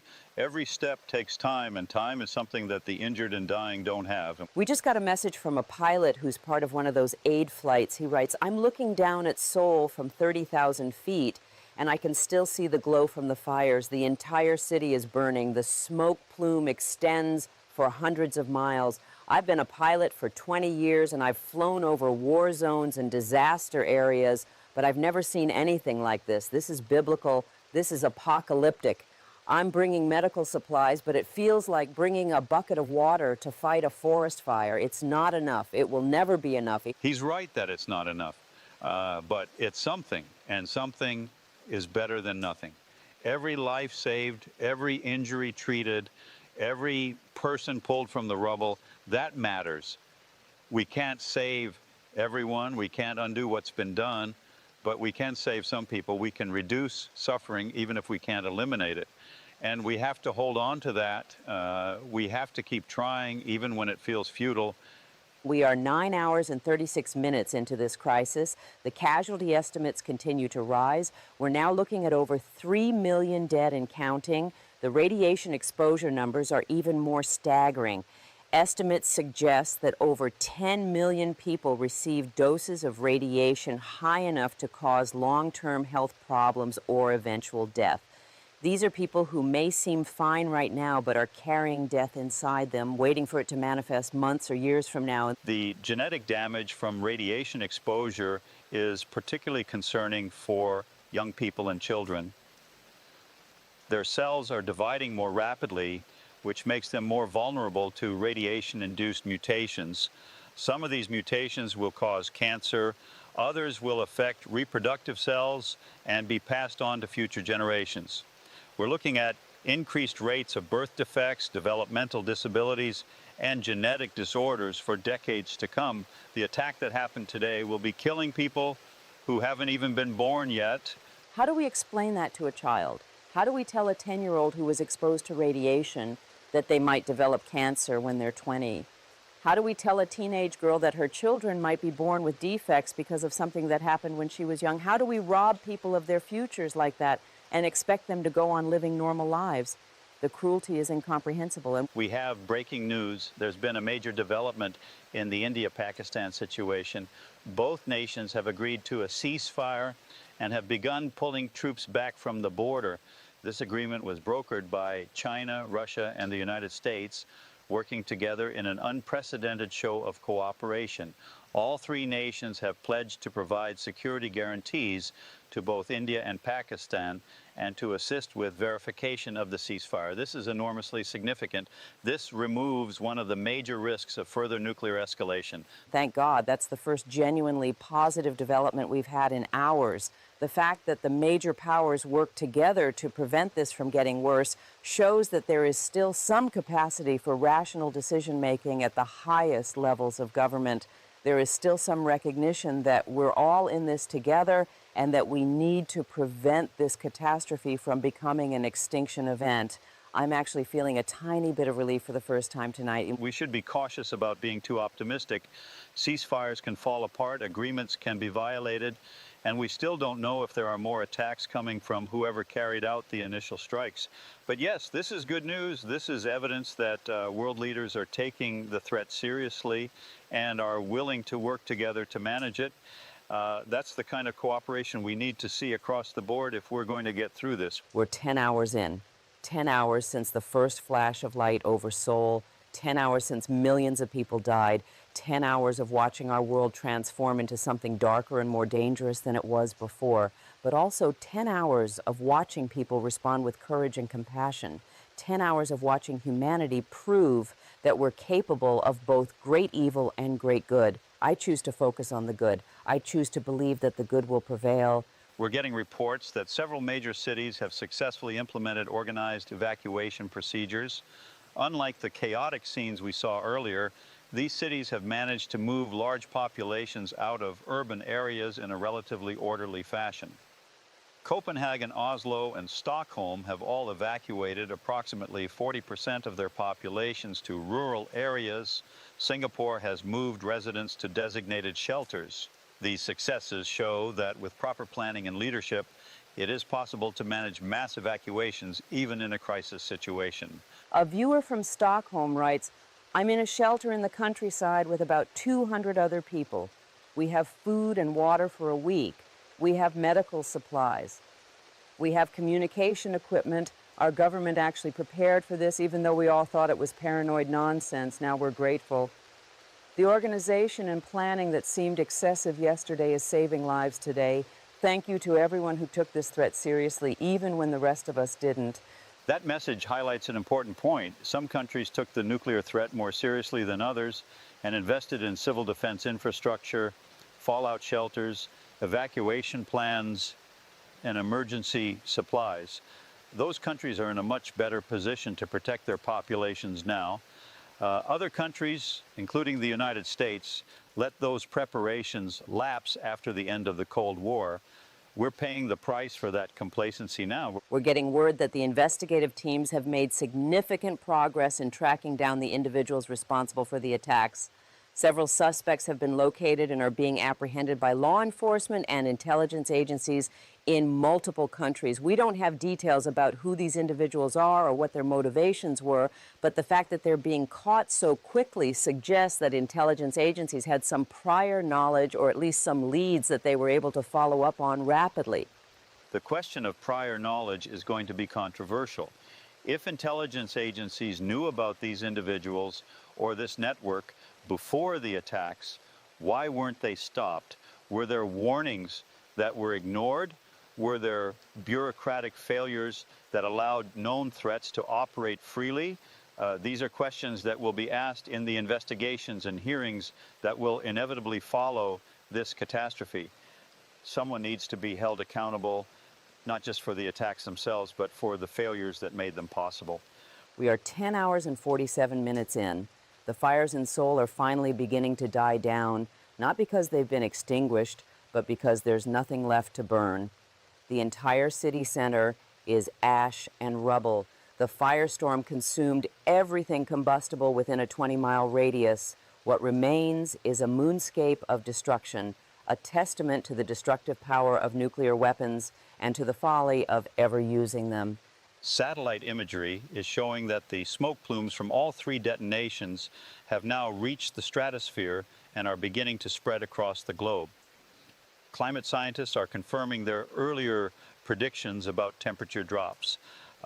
We can expect global temperatures to fall by 1 to 2 degrees Celsius over the next several months if no additional attacks occur. That might not sound like much, but it's enough to affect growing seasons, to cause crop failures in marginal agricultural areas, and to disrupt weather patterns worldwide.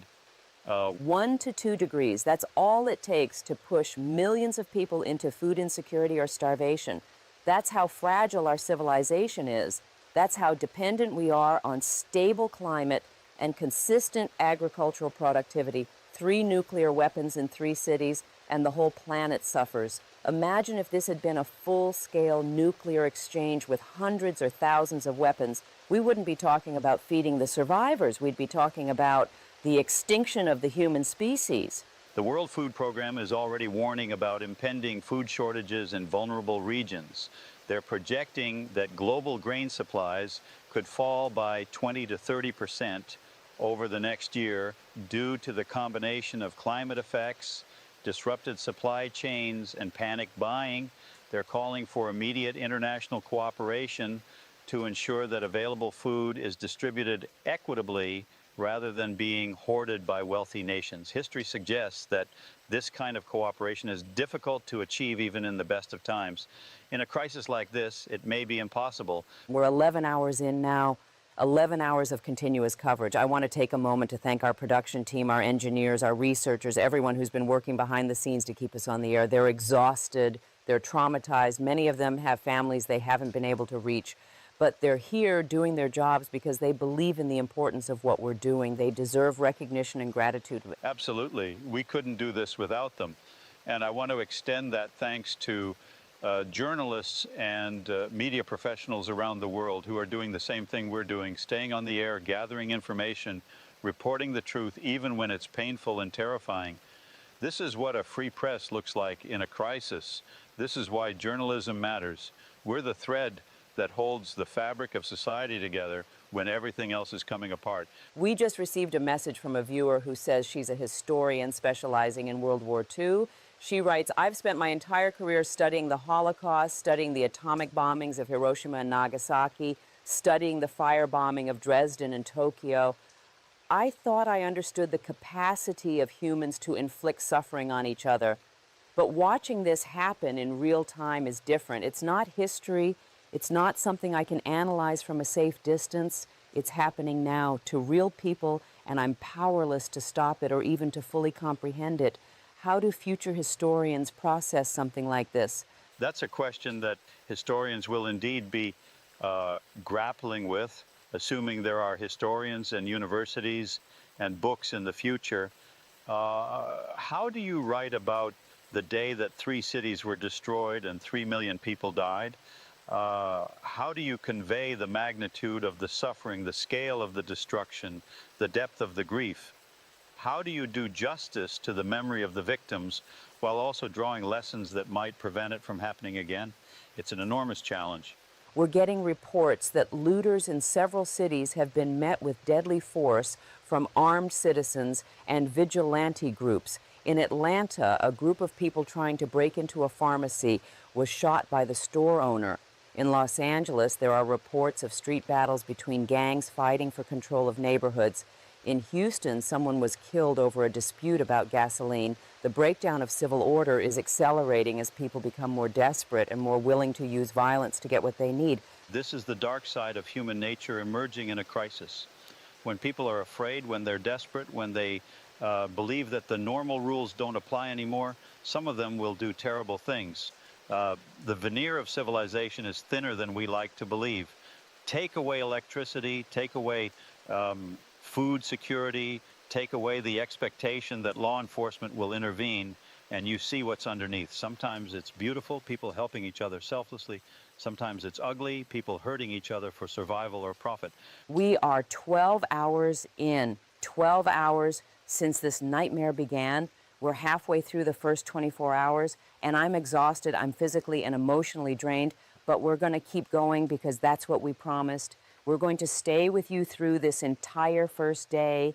We're going to be here when you need information, when you need someone to tell you what's happening, when you need to hear another human voice saying that it's going to be okay, even if we're not sure that's true. The casualty count now exceeds 3.5 million dead.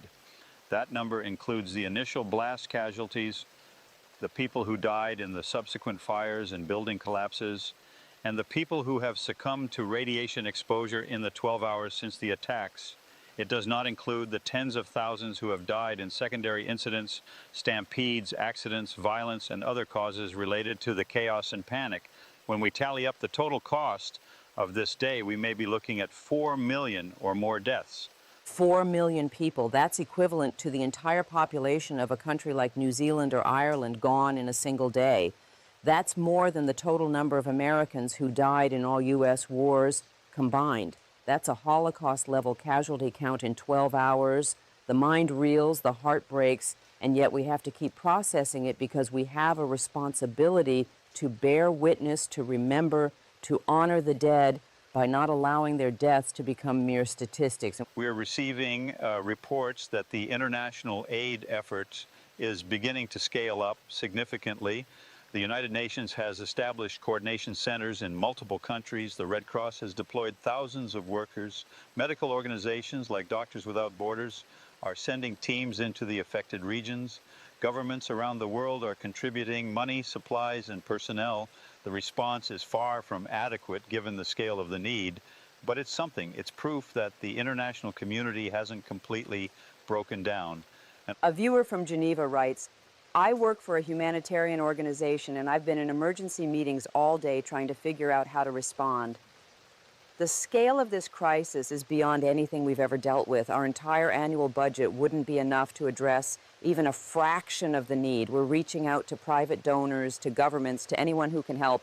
But we're also realistic. We know we can't save everyone. We know that millions of people are going to die regardless of what we do. That knowledge is crushing. The limitations of humanitarian response in the face of catastrophic disasters is a harsh reality that we have to confront. There are limits to how much aid can be delivered, how many people can be treated, how many lives can be saved. And when those limits are reached, people die who could have been saved if resources had been infinite. It's a cruel calculus, but it's the reality of operating in a world of scarcity and constraints. We're 13 hours in now. 13 hours of reporting on death and destruction. 13 hours of watching humanity at its worst and its best. I want to share a story that was just sent to us. A teacher in Seoul, we mentioned her earlier. She was in the bomb shelter with her students. She's still there with them 13 hours later. She's been keeping those children calm, keeping them safe, keeping them hopeful. She doesn't know if their parents are alive. She doesn't know if her own family is alive. But she's staying with those children, fulfilling her duty as a teacher and as a human being. That's heroism. We are 13 hours and 22 minutes into this crisis. The death toll continues to rise, the suffering continues, the uncertainty continues, but so does the courage, so does the compassion, so does the determination to survive and to help others survive. If we can hold on to that, if we can remember that humanity is capable of incredible good even in the darkest times, then maybe we have a chance. Maybe we can get through this, maybe we can build something better on the other side. We're getting word that several of the suspects in the attacks have been apprehended and are in custody. Intelligence agencies are interrogating them now to determine if there are additional attacks planned, if there are more weapons unaccounted for, and what the full extent of the network was. This is critical information. If we can confirm that there are no more devices out there, that this was a one-time attack rather than the beginning of a sustained campaign, that would ease some of the fear and uncertainty. The psychological impact of knowing or not knowing whether more attacks are coming can't be overstated. Right now, hundreds of millions of people are living in constant fear that their city might be next. They're looking at the sky, waiting for the flash of light. They're listening for sirens. They're checking their phones every few minutes for emergency alerts. That kind of sustained anxiety is devastating. It affects decision-making, it affects relationships, it affects physical health. If we can tell people with confidence that the threat is over, that would be an enormous relief. But we can't tell them that yet. We don't have that confirmation. So they continue to live in fear, continue to wonder if every moment might be their last. That's psychological torture on a global scale. That's another layer of cruelty added to an already unbearable situation. I hate that we can't give people certainty. I hate that we can't tell them it's over and they're safe. We are 14 hours in, 14 hours since Seoul, Tel Aviv, and Pune were destroyed, 14 hours since the world changed forever. The infrastructure damage is becoming clearer. Power grids in multiple regions have failed completely. Water systems are contaminated or offline. Transportation networks are paralyzed. Communication systems are sporadic. The modern infrastructure that we depend on for survival is breaking down, and repairing it in the midst of a nuclear crisis with radiation contamination and mass displacement is extraordinarily difficult. We just received a message from an engineer who works on the electrical grid. He writes, "I'm supposed to be repairing downed power lines right now, but I can't. My crew won't go out because they're afraid of radiation or because they've abandoned their posts to be with their families. I understand their fear. I feel it too. But if we don't fix the grid, people are going to start dying from lack of power, for medical equipment, for refrigeration, for heating and cooling. I'm one person. I can't fix a grid that serves millions of people. I need my crew, but they're gone. What am I supposed to do?" That message illustrates the cascade effect of infrastructure failure. When workers abandon their posts, critical systems fail. When critical systems fail, more people die. When more people die, more workers abandon their posts to grieve or to protect their families. It's a vicious cycle that's very difficult to break. The only way to break it is through leadership, through organization, through appeals to people's sense of duty and commitment to the common good. But those appeals are hard to make when people are terrified. We're getting reports that some cities have successfully maintained order and prevented the kind of chaos we're seeing elsewhere. Singapore, for example, has implemented martial law and is using military personnel to maintain order and distribute supplies. Switzerland has activated its civil defense network and has moved a significant portion of its population into hardened shelters. These countries had plans in place, they had leadership that could execute those plans, and they had populations that were willing to follow instructions. That's making all the difference. The importance of preparation and planning can't be overstated. The countries that are handling this crisis most effectively are the ones that took the threat seriously and invested in preparedness. The countries that are struggling the most are the ones that assumed it could never happen, or that treated civil defense as a relic of the Cold War. We're learning very harsh lessons about the cost of complacency and the value of preparation. We are 15 hours in, 15 hours of continuous coverage, 15 hours of bearing witness to the worst day in human history. And I want to tell you something that I've been thinking about for the last few hours. When this day is over, when the 24 hours are up, the crisis won't be over, the suffering won't stop, the radiation won't disappear, the dead won't come back. This is just the beginning of a long, painful journey that's going to test humanity in ways we've never been tested before. You're absolutely right, Sarah. What we're experiencing now is the acute phase of the crisis, the immediate aftermath, the fire still burning, the rescue operation still ongoing, the panic still fresh. But there will be a chronic phase that lasts for months and years, the long-term medical treatment, the environmental cleanup, the economic recovery, the psychological healing. And through all of that, we're going to have to grapple with the fundamental questions about who we are as a species and whether we deserve to survive. A viewer from Barcelona writes, "I've been watching your broadcast for 15 hours. I haven't eaten. I haven't slept. I can't look away. My family is worried about me, but I feel like if I stop watching, if I disconnect from what's happening, then I'm abandoning the victims. I'm pretending it's not real. I need to witness this. I need to let it hurt me. Otherwise, what kind of person am I?" I understand that impulse. I feel it too. But you also need to take care of yourself. You can't help anyone if you collapse from exhaustion or dehydration. We are 15 hours and 38 minutes into this crisis. The first aid supplies are reaching survivors in the affected regions now. Medical teams are setting up field hospitals on the outskirts of contaminated zones. They're treating burns, radiation sickness, trauma injuries, and psychological trauma. The medical personnel we've spoken to describe conditions that are overwhelming and heartbreaking. They're doing everything they can, but it's not enough. It will never be enough. We just got a video message from a doctor working at a field hospital near Seoul. I want to play part of it for you. He says, I've been a surgeon for 20 years. I've worked in war zones. I've seen terrible things, but nothing prepared me for this. The burn victims are beyond description. The radiation sickness is cruel in ways that I can't adequately express. And the worst part is the children. We have children here who are asking for their parents, and we know their parents are dead. We have children who are dying, and we can't save them. I'm supposed to be strong, but I'm breaking down.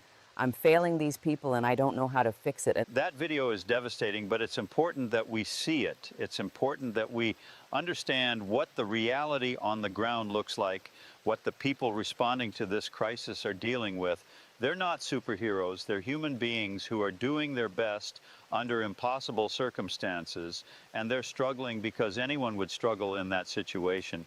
We need to honor their effort, even when it's not enough, because they're giving everything they have.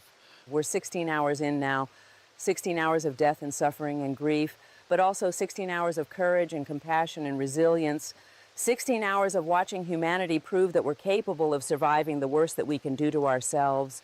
I don't know how this ends. I don't know if we're going to make it through this as a civilization, but I know that the people who are fighting to save lives right now, the people who are helping their neighbors, the people who are staying strong for their children, they're giving us a chance. We're receiving reports that the interrogations of the captured suspects have yielded significant information. Intelligence agencies are confirming that there are no additional nuclear devices in the hands of the terrorist network. The 3 weapons that were detonated today were the only ones they had access to. This is enormous news. This means that barring any other actors or nations deciding to launch their own attacks, we've seen the last of the nuclear detonations. The immediate threat is over. Oh my God, that's the best news we could possibly have received. No more attacks, no more cities destroyed, no more millions of people killed in an instant. This doesn't undo what's already happened. It doesn't bring back the dead, but it means we have a future. It means that humanity has a chance to survive this and to rebuild. I could cry with relief right now. I think I might actually cry with relief.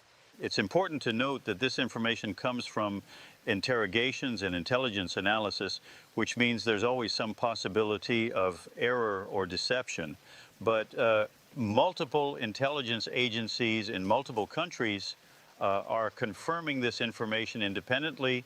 The confidence level is high. We can tell people with reasonable certainty that the nuclear threat is over. They can stop living in constant fear of the next attack. That's huge. The difference this is going to make psychologically is immeasurable. People have been living in terror for 16 hours, wondering if they're next. Now they can stop wondering. They can start focusing on survival and recovery instead of just waiting for death. They can start making plans. They can start rebuilding. This is the turning point. This is when we go from crisis mode to recovery mode. We are 16 hours and 41 minutes into this crisis. The death toll stands at approximately 3.8 million. That number will continue to rise as more people succumb to radiation sickness and injuries over the coming days and weeks. But we now know that it won't be compounded by additional attacks. We now know that the worst is behind us in terms of the immediate nuclear threat. What remains ahead is the enormous challenge of caring for the survivors, cleaning up the contamination, and rebuilding the destroyed cities. We just received a statement from the president. He's confirming the intelligence about no additional weapons and declaring that the United States will lead a global effort to ensure that this never happens again. He's calling for a new international treaty on nuclear weapons security, for increased funding for monitoring and verification, and for the complete elimination of all unsecured nuclear materials worldwide. These are ambitious goals, but if there was ever a moment when the political will exists to achieve them, it's now.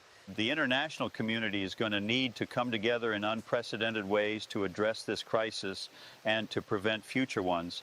We need cooperation on security, on humanitarian aid, on economic recovery, on climate adaptation. We need to share resources and expertise and technology. We need to put aside national interests in favor of the collective interest of human survival. That's asking a lot of governments that are used to competing with each other, but the alternative is continued risk of extinction. We're 17 hours in, 17 hours since this nightmare began, and now finally we have a glimmer of hope. We have confirmation that no more attacks are coming. We have evidence that the international community is capable of working together. We have proof that even in the darkest moments, humans can show courage and compassion.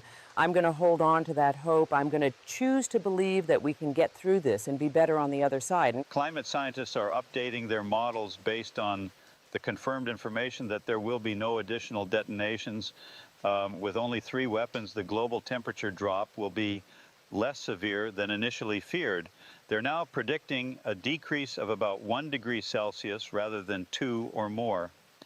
Agricultural impacts will still be significant but manageable with proper planning and international cooperation.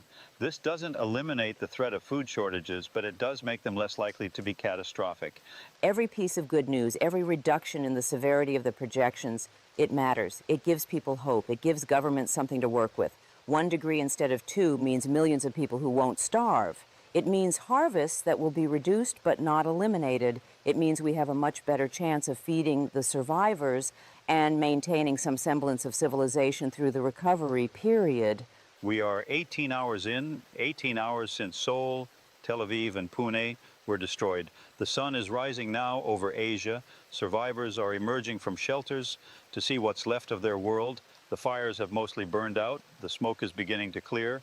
The radiation is still there, invisible and deadly, but the most intense emissions are starting to decline as the shortest-lived isotopes decay. It's the beginning of a long process of recovery. We're getting images from Seoul now as daylight allows better visibility. The destruction is total across the city center. The crater at ground zero is over a mile wide. The surrounding area is flattened to the horizon. Buildings that once stood 50 or 60 stories tall are reduced to rubble. The Han River is choked with debris. The bridges are down. It looks like the surface of another planet. It looks like hell. But there are people alive in the outer zones. There are rescue workers beginning to operate. There is life amid the death. The resilience of the human spirit is on display in these images. People who lost everything, who watched their city be destroyed, who don't know if their families are alive, they're still trying. They're still fighting to survive. They're still helping each other. That's what humans do. We survive, we adapt, we rebuild. It's in our nature, and it's what's going to get us through this. A viewer from Tokyo writes, "The sun is rising here, and I'm watching it with my family. We're alive. We survived the night. Our city wasn't attacked. We have a future. I know that millions of people aren't as fortunate as we are. I know that there are families in Seoul and Tel Aviv and Pune who will never watch another sunrise. But I'm grateful. I'm so grateful to be alive, and I'm committed to making sure their deaths meant something. I'm committed to working for a world where this never happens again." That's the attitude we need to see from everyone who survived. Gratitude for being alive, combined with a commitment to honor the dead by building a better future. The victims of this attack can't speak for themselves anymore. We have to speak for them. We have to make sure that their deaths aren't forgotten, that the lessons of this day are learned and remembered and acted upon by future generations. We're 19 hours in now, 19 hours of bearing witness, 19 hours of reporting on the worst day in human history, and somehow, impossibly, we're still here. The world is still here. Humanity is still here. We're broken and traumatized and grief-stricken, but we're alive. And as long as we're alive, there's hope. The United Nations Security Council meeting is about to begin. All member nations are participating, which is remarkable given the circumstances. The fact that Russia, China, the United States, and the other major powers are all sitting down together to discuss how to move forward shows that there is genuine commitment to cooperation. The agenda includes immediate humanitarian response, long-term recovery planning, and reforms to the international nuclear security regime. This meeting could be historic. This could be the moment when the international community comes together and commits to real change.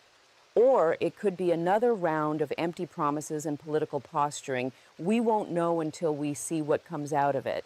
But I want to believe that the scale of this catastrophe has shocked world leaders into genuine action. I want to believe that they understand we can't continue on the path we were on. We are 19 hours and 33 minutes into this crisis. The death toll now stands at 4 million. 4 million people dead in less than one day. That's more than the population of Los Angeles. That's more than the total casualties of the entire Vietnam War. on all sides over more than a decade, and it happened in the time it takes to sleep through a night. The scale is incomprehensible, but we have to try to comprehend it. We have to let the weight of it sink in. We need to start talking about memorials, about how we're going to remember these 4 million people. We need museums and monuments. We need days of remembrance. We need education programs to make sure that future generations understand what happened here and why it must never happen again. The dead deserve to be honored. Their names deserve to be spoken. Their stories deserve to be told. Several countries have already announced plans for national memorials. South Korea is planning a memorial park on the outskirts of where Seoul used to be. Israel is planning a memorial in Jerusalem. India is planning one in New Delhi. The United Nations is discussing a global memorial to be built in New York. These monuments will be important for the healing process, for giving people a place to grieve and to remember. We're 20 hours in. 20 hours since the flash of light, 20 hours since the mushroom clouds, 20 hours since millions of people died. The immediate crisis is passing. The long-term crisis is just beginning. We're transitioning from emergency response to long-term recovery. The challenges ahead are enormous, but they're challenges we can address through hard work, cooperation, and commitment. The radiation cleanup is going to take decades. The contaminated soil will need to be removed and stored safely. The water supplies will need to be decontaminated and monitored. The buildings that can be salvaged will need to be scrubbed clean of radioactive particles. And all of this work will need to be done by people wearing protective equipment, working in shifts to limit their exposure. It's going to be slow, expensive, and dangerous, but it's necessary if we want to reclaim these cities. A viewer from Washington writes, "I've been watching your broadcast since the beginning, 20 hours. I've watched with you as the death toll climbed. I've cried with you as we heard the stories of survivors, and now I'm feeling something I haven't felt all day. I'm feeling hope, hope that we're going to get through this, hope that my children are going to have a future, hope that humanity is going to learn from this tragedy and be better. Thank you for being there. Thank you for not giving up." We won't give up. We promised you 24 hours, and we're going to deliver on that promise. We're tired, we're emotionally exhausted, but we're going to see this through because that's what you need from us. That's what the victims deserve from us. We're going to be here until the end of this first day, and then we're going to keep being here for as long as we're needed. We are 21 hours in, 21 hours since the world changed. The sun is setting now over the east coast of the United States. It's been a full day and night cycle since this began. And in that time, 4 million people have died. Tens of millions more have been injured or displaced or traumatized. 3 great cities have been reduced to ruins. The global economy has been devastated. The climate has been disrupted. And yet somehow we're still here. The resilience of human civilization is being tested like never before. And so far, we're passing the test. We're battered and wounded, but we're not defeated. We're scared and grieving, but we're not giving up. We're facing the greatest challenge in human history, and we're meeting it with courage and determination. That says something profound about who we are as a species. We just received word that all of the suspects involved in planning and executing the attacks have now been apprehended. 27 individuals in total, spread across 11 countries. They're in custody and will face justice. I know that justice feels inadequate when we're talking about 4 million dead. I know that no punishment can match the scale of the crime, but it's something, it's accountability. It's the rule of law asserting itself even in the midst of chaos. The trials of these individuals are going to be complex and controversial. Questions of jurisdiction, questions of what laws apply, questions of appropriate punishment. Some people will call for execution. Others will argue for life imprisonment. Some will want international tribunals. Others will want national courts. These debates will go on for years. But the important thing is that the people responsible will be held accountable. They won't escape justice. We're 22 hours in now, 22 hours of continuous coverage, 22 hours of bearing witness to tragedy and resilience. I want to read you one more message from a viewer. This one is from a woman in Melbourne. She writes, "I've been watching since the beginning with my husband and our 2 daughters. We've cried together, we've held each other, we've talked about what this means for their future. And we've decided that we're not going to let fear win. We're going to live our lives with purpose and meaning. We're going to work for a better world. We're going to honor the dead by living well. Thank you for helping us through this terrible day. That's the spirit we need. That's how we move forward. We honor the dead by living well, by building a better world, by making sure this never happens again. The 4 million people who died today, they don't get to see what comes next. They don't get to be part of the future, but we do. And we have a responsibility to make that future worthy of their sacrifice, even though they never chose to make that sacrifice. We are 22 hours and 41 minutes into this crisis. The casualty estimates have stabilized at around 4.2 million dead. That number includes everyone who died in the initial blasts, the fires, the building collapses, the radiation exposure in the first day, and the secondary casualties from panic, accidents, and violence. Over the coming weeks and months, more people will die from radiation-related illnesses. The final death toll could reach 6 or 7 million, but the immediate catastrophic phase is over. The long-term health impacts are going to be monitored for decades. Cancer rates will rise among survivors who were exposed to radiation. Birth defect rates will increase.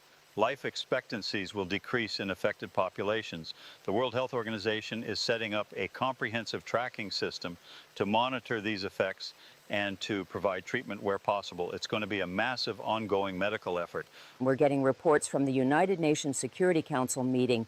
They've agreed to a comprehensive package of measures, including immediate humanitarian aid, long-term reconstruction assistance, and new protocols for nuclear weapons security. They're committing hundreds of billions of dollars to the recovery effort. They're pledging to work together to eliminate the risk of future attacks. This is unprecedented international cooperation. The fact that this cooperation is happening gives me genuine hope for the future.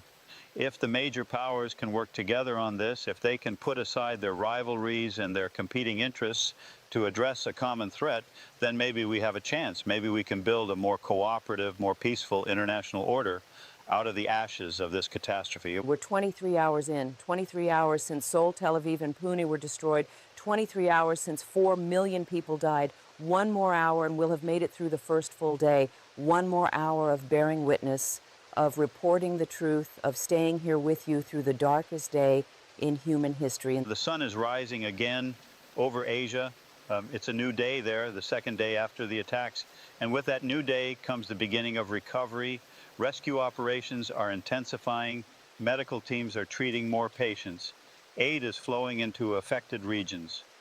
Governments are beginning to function again. The worst is over, and now the hard work of rebuilding begins. A viewer from Seoul writes, and I want to end with this message. I survived, my family survived, our neighborhood is gone, but we're alive. We spent the night in a shelter with dozens of other families. We shared food and water, we comforted each other, we cried together.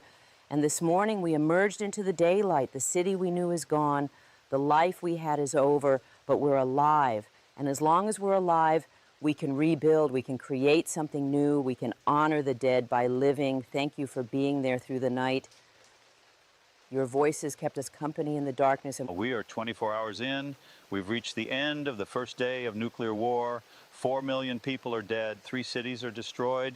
The global economy is in crisis. The climate is disrupted. But humanity survives. Civilization continues, and there is hope. What ultimately happened in these 24 hours is both the worst and the best of humanity. The worst because multiple people decided that killing millions of innocent people was acceptable. The best because millions more decided that helping each other, that showing compassion, that refusing to give in to despair was the right response. 4 million died. But 7 billion survived.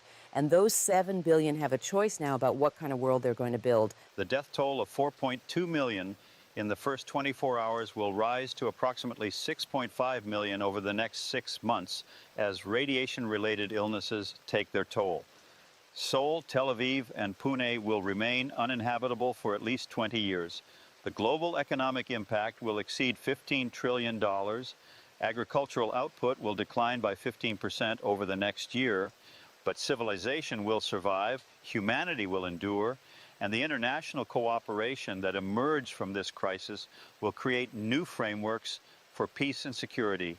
What remains is a world that has been forever changed, a world that has looked into the abyss and seen what we're capable of destroying, A world that has to decide every day from this day forward whether we're going to choose cooperation or conflict, whether we're going to choose peace or destruction. The victims can't make that choice. They're gone. But we can and we must, for them, for ourselves, for the future.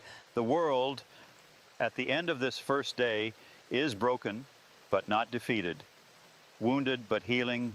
Grieving, but hopeful. We've survived the first day of nuclear war.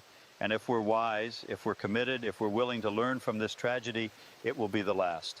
That's the legacy we owe to the 4 million people who died on this terrible day. That's the promise we must make and keep. Never again. This is Sarah Donovan signing off after 24 hours of continuous coverage. To everyone who watched, who listened, who stayed with us through this terrible day, thank you. Remember the dead, honor their memory, build a better future, and never forget what we witnessed here today. This is David Hale. Thank you for trusting us to bring you the truth, even when that truth was almost unbearable. We'll be back tomorrow to continue our coverage. But for now, hold your loved ones close, be grateful for every breath, and commit yourselves to making sure that this never happens again. Good night.